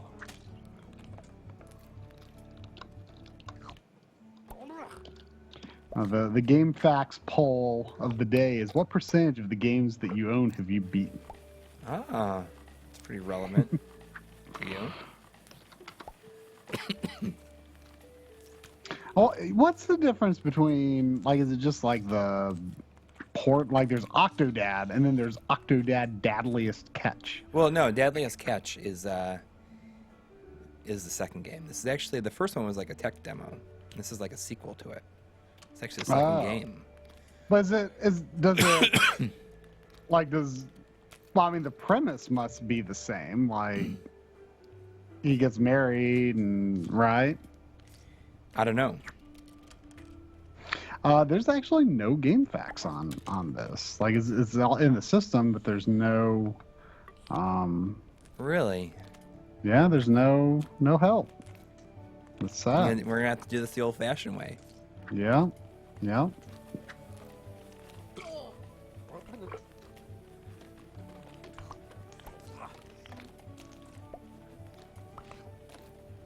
I wonder. Oh, I wonder if I could do take not- the. I wonder if I could take the pickaxe from Minecraft.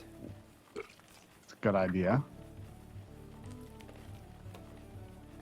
I don't need to keep the percentage of unfinished games on top of my mind because I use the backloggery.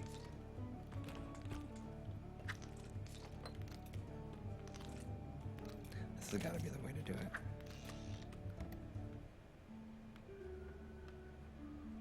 it. Old-fashioned way. Break out the VCR. Time to watch How to Beat. Yep.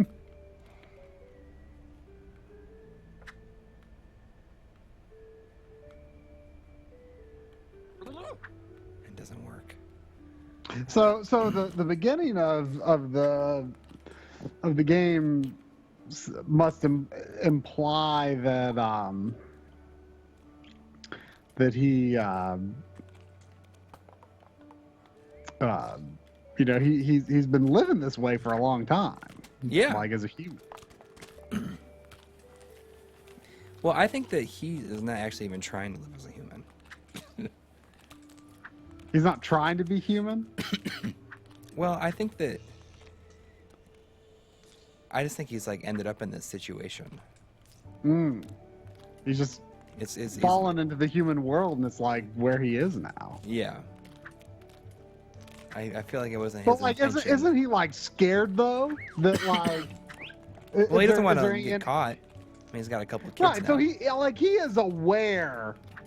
But Like he knows he he's is not aware human. that he is not human. Oh, very much so. I feel like this is the sort of game that could maybe even have a sad ending. If he gets caught. I know. It could be terrible. There's gotta be like I feel like it's got to be something so basic. Yeah, I mean, this is only the 3rd level. Like, are you sure you cannot open that door?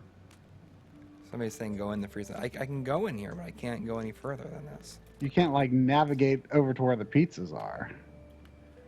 Well, I can. I mean, I can't. No, I can't navigate that far. How long can someone be looking at you? I don't know. I never tried it. I don't know how it does.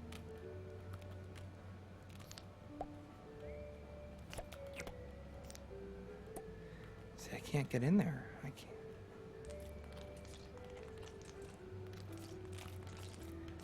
Well, like the important thing to note is that Octodad's kids Are human.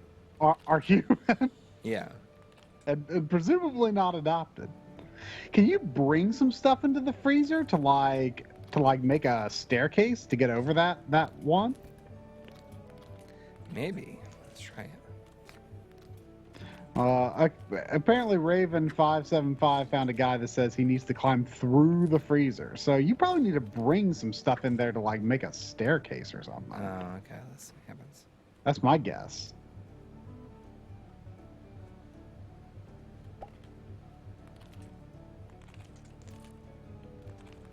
8-bit Gnosis is found another thing. It says you'll want to slip one foot onto a shelf and lift the other over the top shelf, then slide the other foot through to the other side.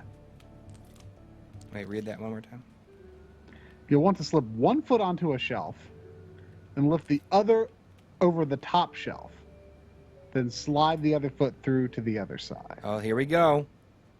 I'm doing it. All right. That's okay. So that's. Oh, I can go right through here. It's happening. Whoa!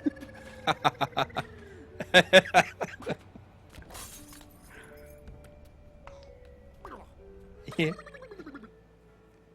I'm hearing him making crazy sounds, but Wait till you see it. Hey, but get away from He goes up through the ventilation. He's like,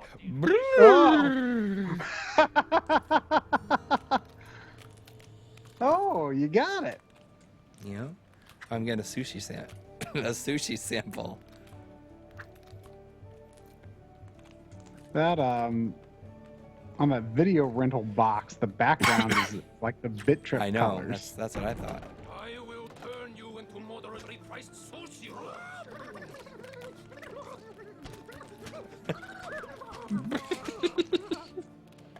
Slow down, or I can kill you. This is so stupid, and it's hilarious though at the same time. Oh wait, so does the chef know that you're I an guess so. octopus? We were getting worried. Look at like how was up to something odd.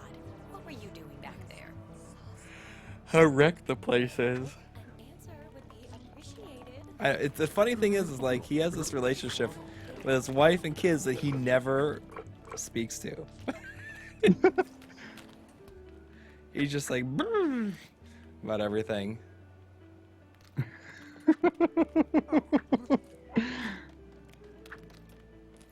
I mean, I could like if it's got like these clearly like I guess I imagine it was more sandboxy, but like I guess like I might have more fun with it if it is like these like individual missions. Like I could see it being fun in like a Katamari sort of way. Hey, that's exactly what it's like.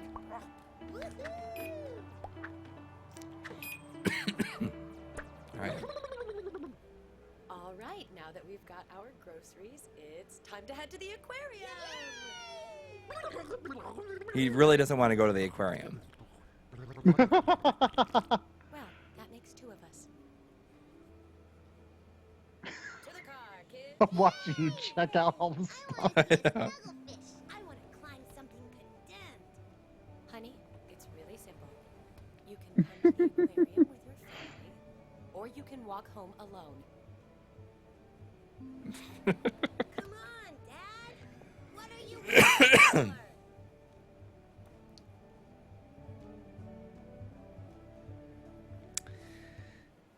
So are you going to buy either of the games that Limited Run is going to have up on Friday? Remind me which ones they are again? It's One Way Heroics, which is kind of as a Japanese developed They claim. Right. roguelike, Gift shop. And yeah. Thomas is Alone. and Thomas is Alone. I think you'd I'll like have- Thomas is Alone. I think they'd be something. You think so? I mean, I'll have to look into them a little bit more. I mean, that's kind of, when I did Zero Drifter, it was funny because I had plenty of time to get Zero Drifter because I looked on the site, I was like, oh yeah, there was a game going up, and I meant to look into Add it, to the list of questions. and We're here for I you. forgot to look into it. So I saw the game was up. I went to YouTube. I looked at the trailer. I'm like, oh yeah, I think I'd like this game. So I went and ordered it. It was probably like 12 minutes after the hour, and I still got it. Yeah. Something smells fishy. You always say that. Marine biologists know a fish when they see one. Keep out of their sight. Mm. I have to get a coupon from Scarlett. I don't know who Scarlett is, so. It takes a marine biologist to identify them. They all look the same. Yeah. Why are there so many different kinds of fish? Well, when the Earth was Is it because there was one fish and that fish divided into thousands of Oh, different jeez. kinds of fish? well, Because it needed thousands of special fish to swim with it to do all the different It's fun. It's a fun, and it's absurdness. kinda, actually.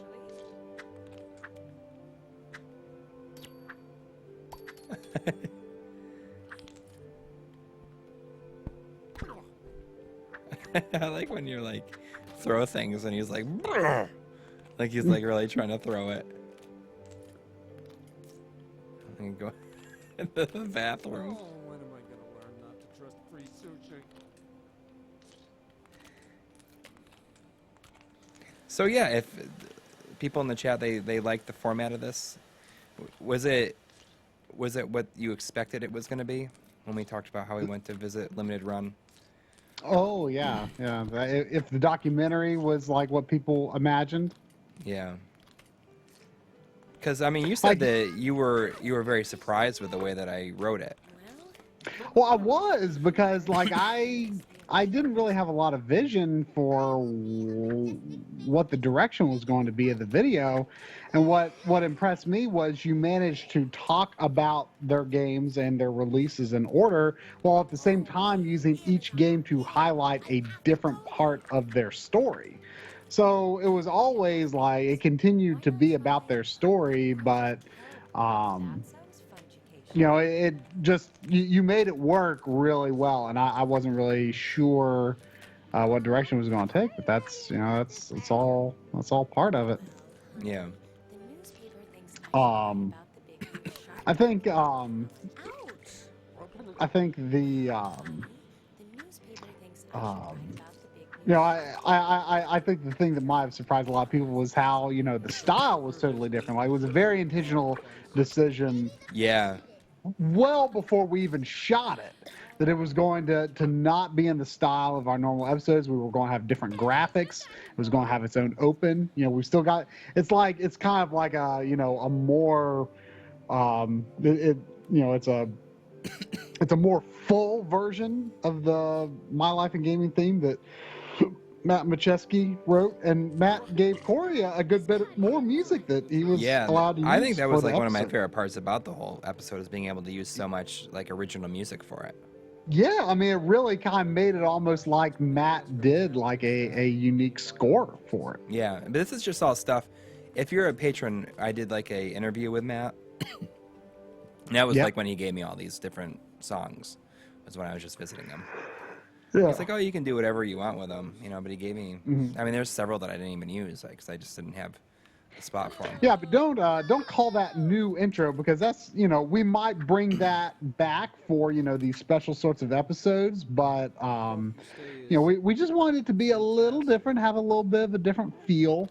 I think one thing that really gave us a lot of inspiration was the Gaming Historian's Power Glove video. Right. Because we both loved when we watched that, how he did the title segment. And, it really made you feel like you were sitting down for a documentary movie, the way he had the credits, the music build, and then it, brought up the title screen. And we were like, well, next time we would do a documentary, we want to do something like that, where we've got this unique credit sequence, a little different music to go along with it. Like, we really wanted to do something that made you feel like you were in for something different, different from the norm. Right. Yeah, it's it's funny because I cut that intro with the sound bites and everything so long ago, and I've been so excited for people to see it. Yeah. That's funny. And that was, obviously an idea that we've had for a long time, because we shot all those interviews, of course, not well before, at least maybe 3 weeks before. Right. Before we actually shot the thing, because we were like, wouldn't it be cool if we sort of led into it with just a bunch of other people. Some of those are YouTube people, some are just people that we were just like, hey, can we talk to you? Right. Oh my god, I'm going the wrong way. So it was a fun way to do it. Oh jeez. Oh, they caught me. Oh, was it a marine biologist? Yeah. Where's the suspicion meter? It's the purple thing. Oh, the purple. But yeah, I mean, I was so excited for people to see that intro. Yeah. For so long. So yeah, for episodes like this, we'll probably do similar things to that in the future. Yeah. Give each one sort of a vibe. Yeah. All right, let's go. And that version of the song is actually that I use is his final version of the song. It's Yeah, he available on his considers that Bandcamp. the final version. Yeah. It's on, but it's without lyrics. Although that version of it without lyrics, if you're a patron, there's a interview with Matt, and I put the whole song at the end of that video, so you could download it and then extract it for yourself. You gotta work for it. Yeah, right. Also, gotta be a patron. Yeah. But it's cool. It's exciting to be able to use that. That shark costume person. Yeah. World of Kelp. I don't know where they are. I'm going up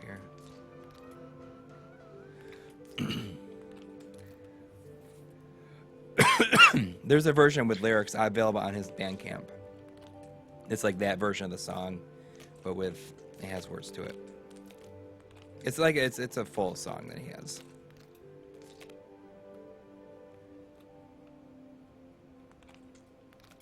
Yeah, the funny thing about the interview with Gerard was actually the second interview. You started and stopped this. What this is what we call in the business, we call double punching. Yeah. I accidentally hit record twice. I just want It happens, but it was really embarrassing. Yeah. But he really enjoys our stuff, so He was it very. Like, oh yeah, it's it fine. wasn't too embarrassing to ask him to do it again. He was super cool about it. He's like just like the absolute, nicest, most genuine guy. Yeah, it was cool being able to have all these people in there, and it kind of sucks that I was only able to use like a sentence out of each one because we talked to each person for like 10 minutes probably. Oh no, not quite that long. Like at least 5 minutes. Yeah, probably 3 to 5 in most cases, I would say. Like I kept them pretty short. Yeah. Well, like Josh and Douglas are probably like Josh is probably like an hour. It's 45 minutes. I've exported his interview for Oh, okay. already. It's 45 minutes. Well, Douglas is probably about the same then because I remember having to switch cards partway through that interview. Right. At least once.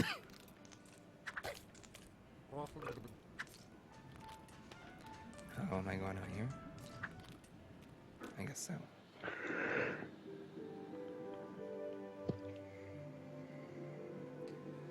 I guess I should. The stream is like running on my computer. Huh? The stream was playing back on my computer. Oh, realize yeah, that. that happens sometimes.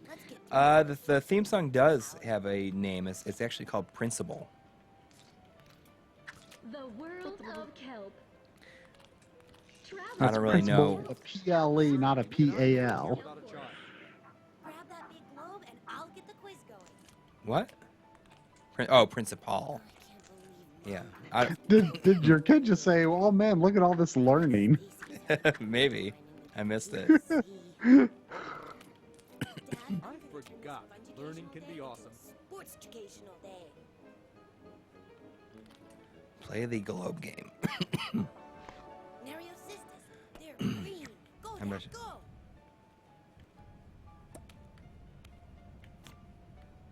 I assume I have to get the spin really fast.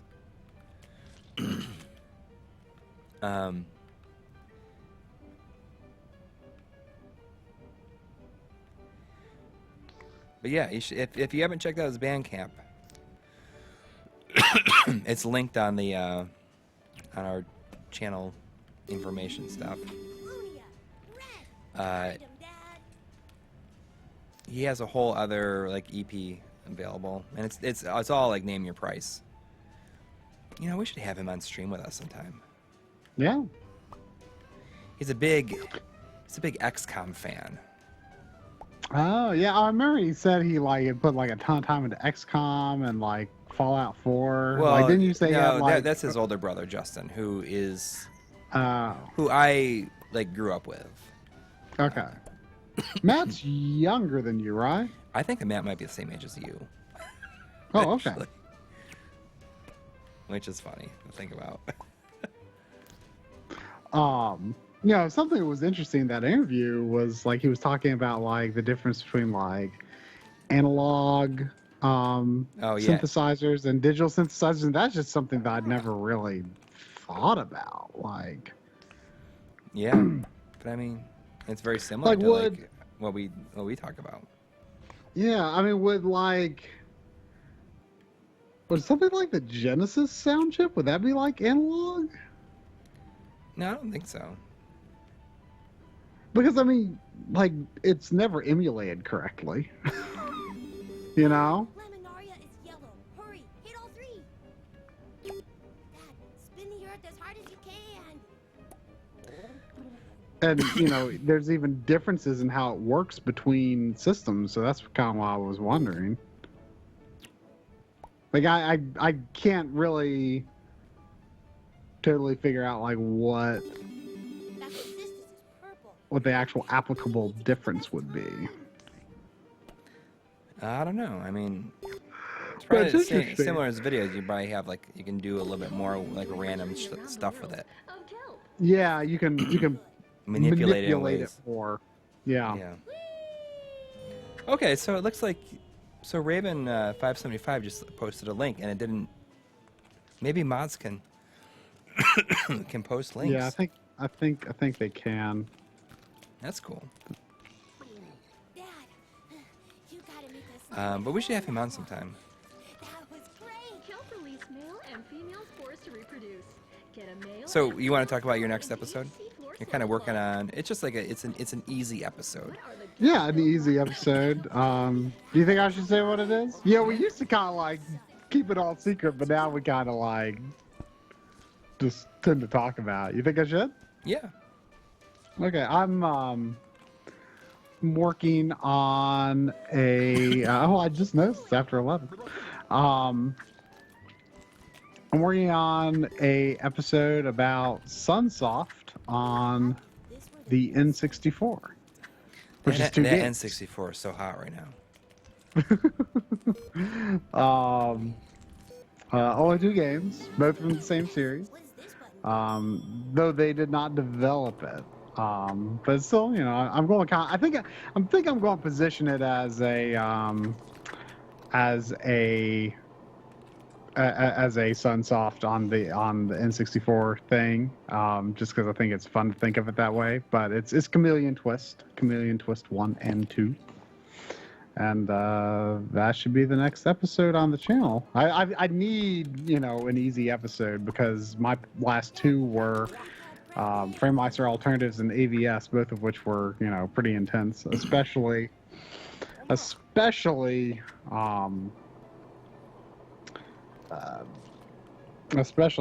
Framemeister Alternatives. That was, whew.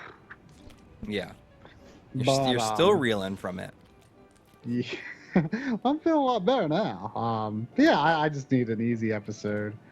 To be honest, I'm not entirely sure what my next episode after that will be, but I should probably do the Game Boy RGB episode just because I keep saying that's, you know, I originally thought that was going to happen in April, but it kept getting pushed out for other priorities. My next one is gonna be EverDrives, console EverDrive yeah. specifically. I mean, that's like, it's a pretty well-known thing, especially like in our fan base probably. But Yeah. I still think it's like a fun thing to do an episode on. So, do you have like ideas for like, No, it's just gonna be tips and tweaks. yeah, But I'm gonna be doing, like basically all of them, right? well, all the console ones, yeah, and the SCDS NES. I'm gonna be showing the SCDS NES instead of the Super the Super EverDrive. EverDrive, yeah. Now, does Crix have any like relation to that? The SC2 SNES? I think is the one that produces like the boards and stuff. I'm not sure if Oh, he okay. designed So it. it's like associated with it, but it's not. His name is on it, yeah. Okay. And I'm pretty sure that he produces the boards. Because it's an FPGA. I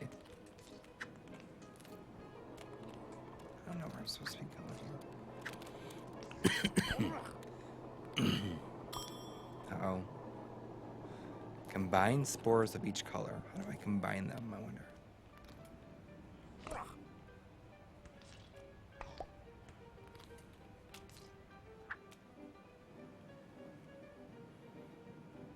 Let's see here. Okay, so Crix isn't the SD2 SNES developer, but he's one of the people building the physical things. Right. Do you have a Game Boy EverDrive? I know you got GBA, right? No, I don't have it. I don't have either. You don't have either. Oh, okay. I think that they're going to send us one, but I think Oh, okay. we have to. I'd rather just do these other ones before that, so that. Oh, yeah. Crix sent us a N64 one, and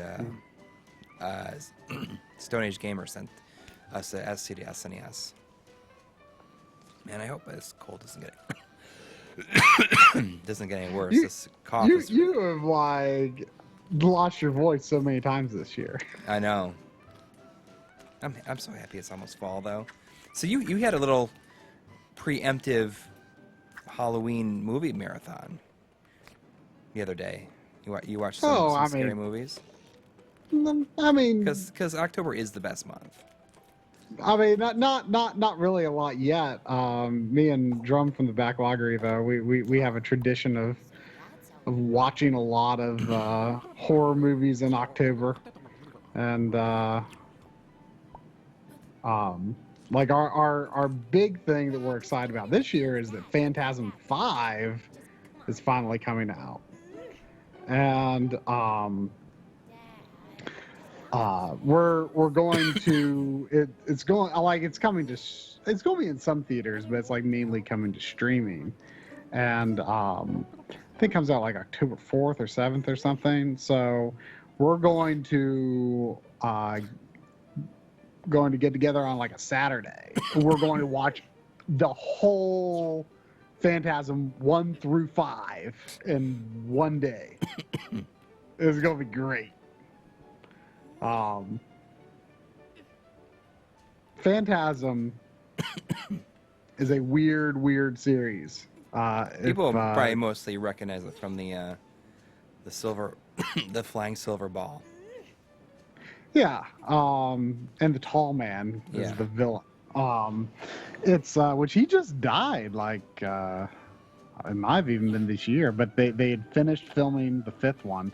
What's amazing about the Phantasm movies is like the first one, like when Drum and I initially watched the first one, we were watching it like, you know, to laugh at in almost a Troll 2 type of sense.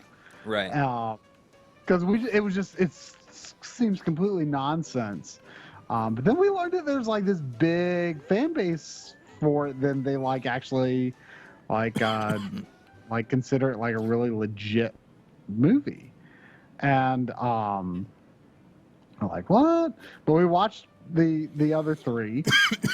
And then the 5th movie or the 4th movie blew our minds. Like it seemed like this total nonsense series up to that point, and then like the 4th one, like makes it look like they had a plan from the beginning. And like what's so crazy about this? One of the most fun things about the series is that each movie picks up right where the previous movie ended up. So it's like one long continuous story. It's like one long continuous story, but the funny thing is, like between the first and second movies, there's like a pretty significant time jump. Like the second movie picks up where the last one ended up, but you never see the kid, like the youngest actor. You never see his face. In that, like, they're just using like a double, like you just see him from behind. Right. But then there's like a stretch of probably like 10 years or something. So there's that gap like right after the beginning of the movie, but the very beginning of the movie is right where the last one ended. And then from that point forth, there are no more time jumps. I'm not sure about the 5th movie, but there's no more time jumps. So where the second movie ends, literally the 3rd movie picks up right there. And then the 4th movie again from the end of the 3rd. But, you know, the funny thing is, you know, there's like pretty long production gaps between the movies. So the actors are like older. Right, but they just pretend like there's no time has passed.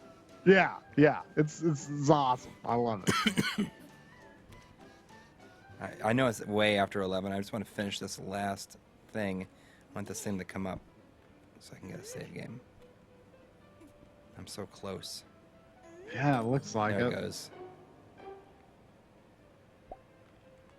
Oh, I must not be very far behind at all. Wow. What are the roots that hold kelp to the ground?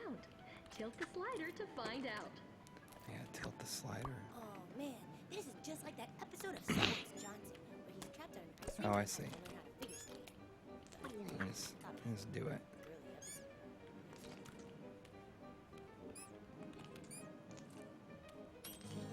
Hurry up, Dad. Okay, now we're going to this next room. I wonder how long this game is. Uh-oh. I feel like it can't be that long. Why don't we consult How Long to Beat? All right. HowLongToBeat.com.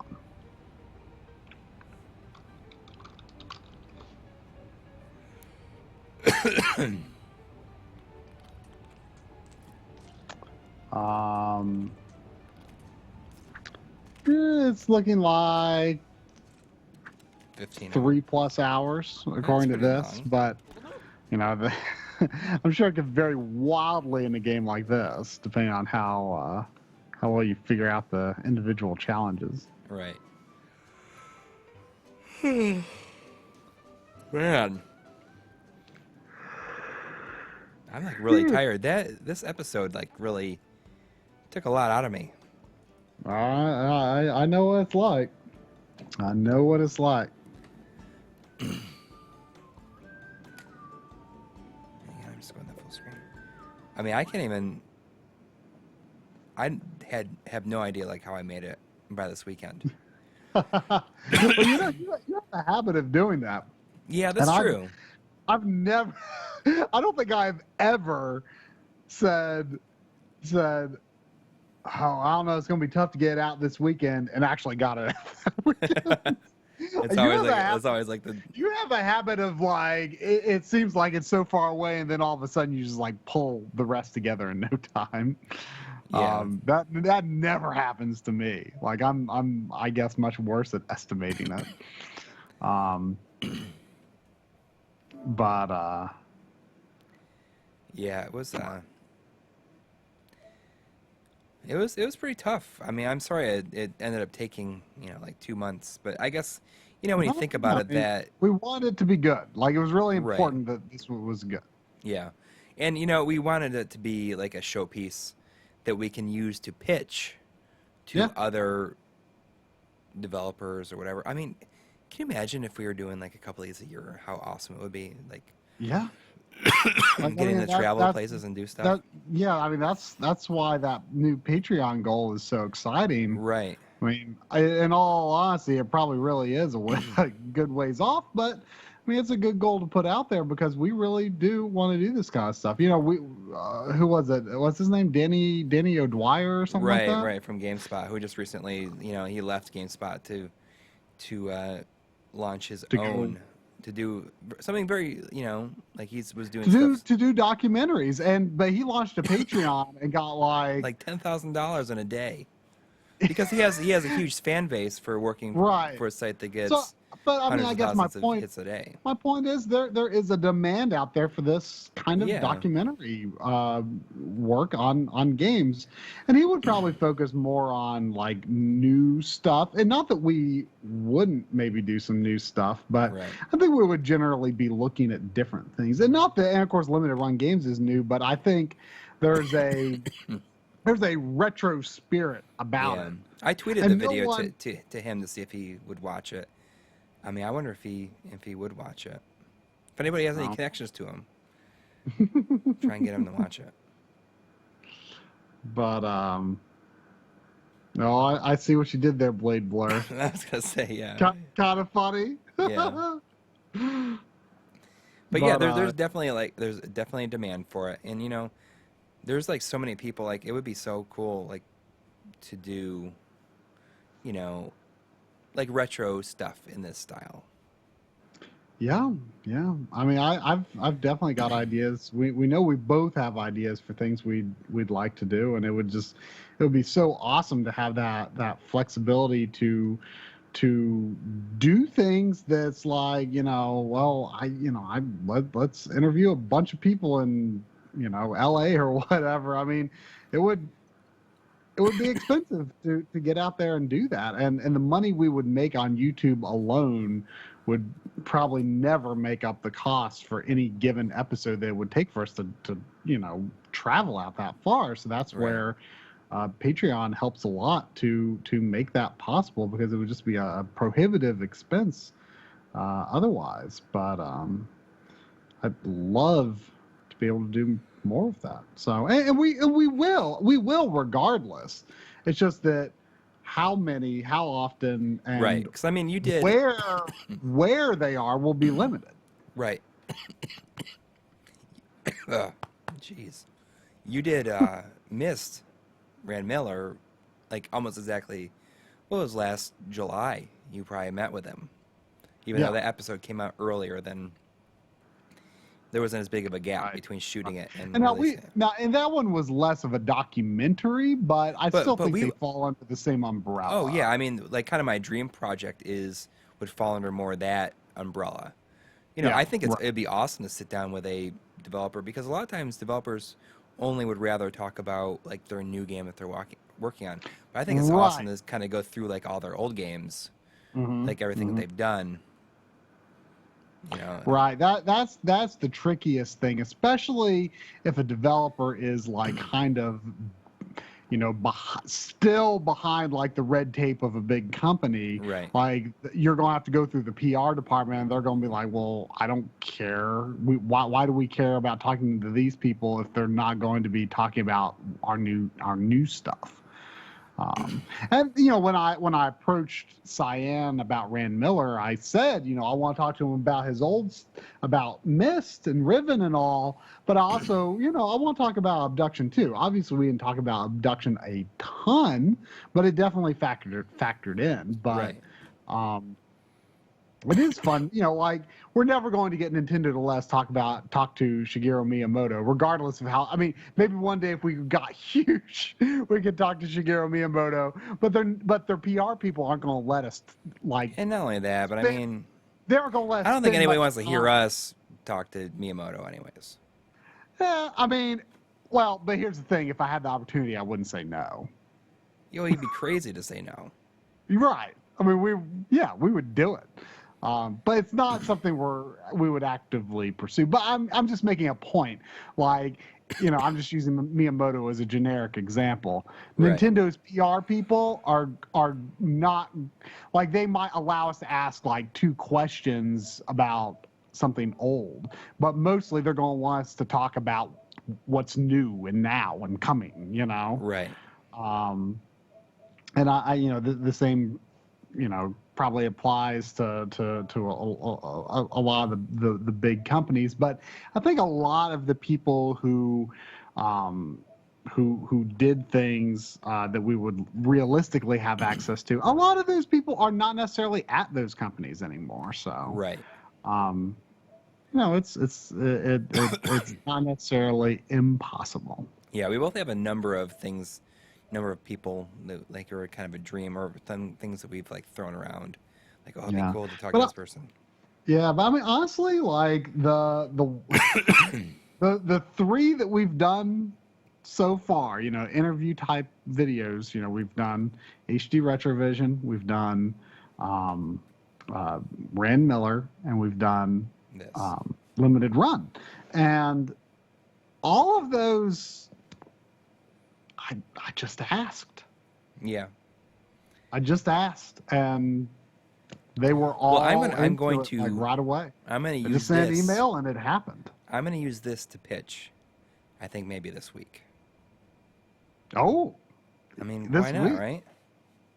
Yeah. To, like the dream project. The dream project. Oh gosh, that will be so exciting. Yeah. That will be so exciting. Yeah, it'd be huge.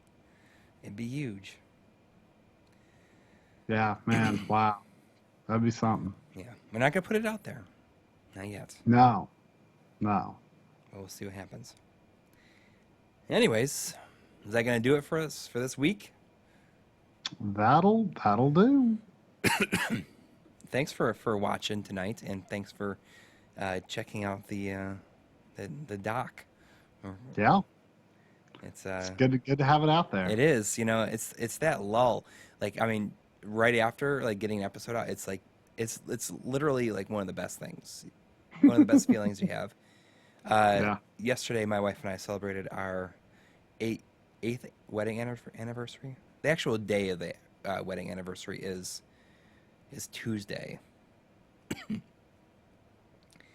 26, yeah, is Tuesday.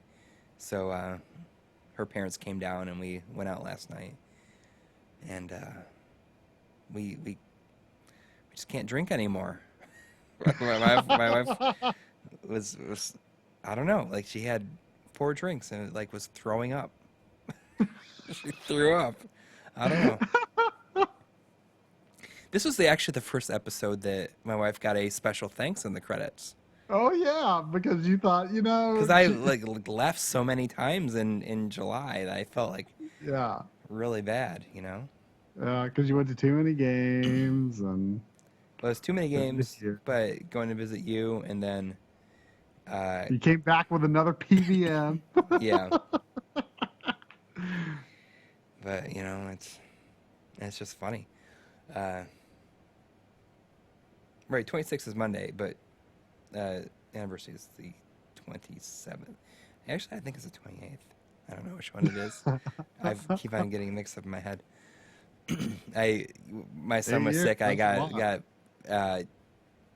some medicine for him, and I said his birthday. It was like one day later than actually it is when they asked for the date.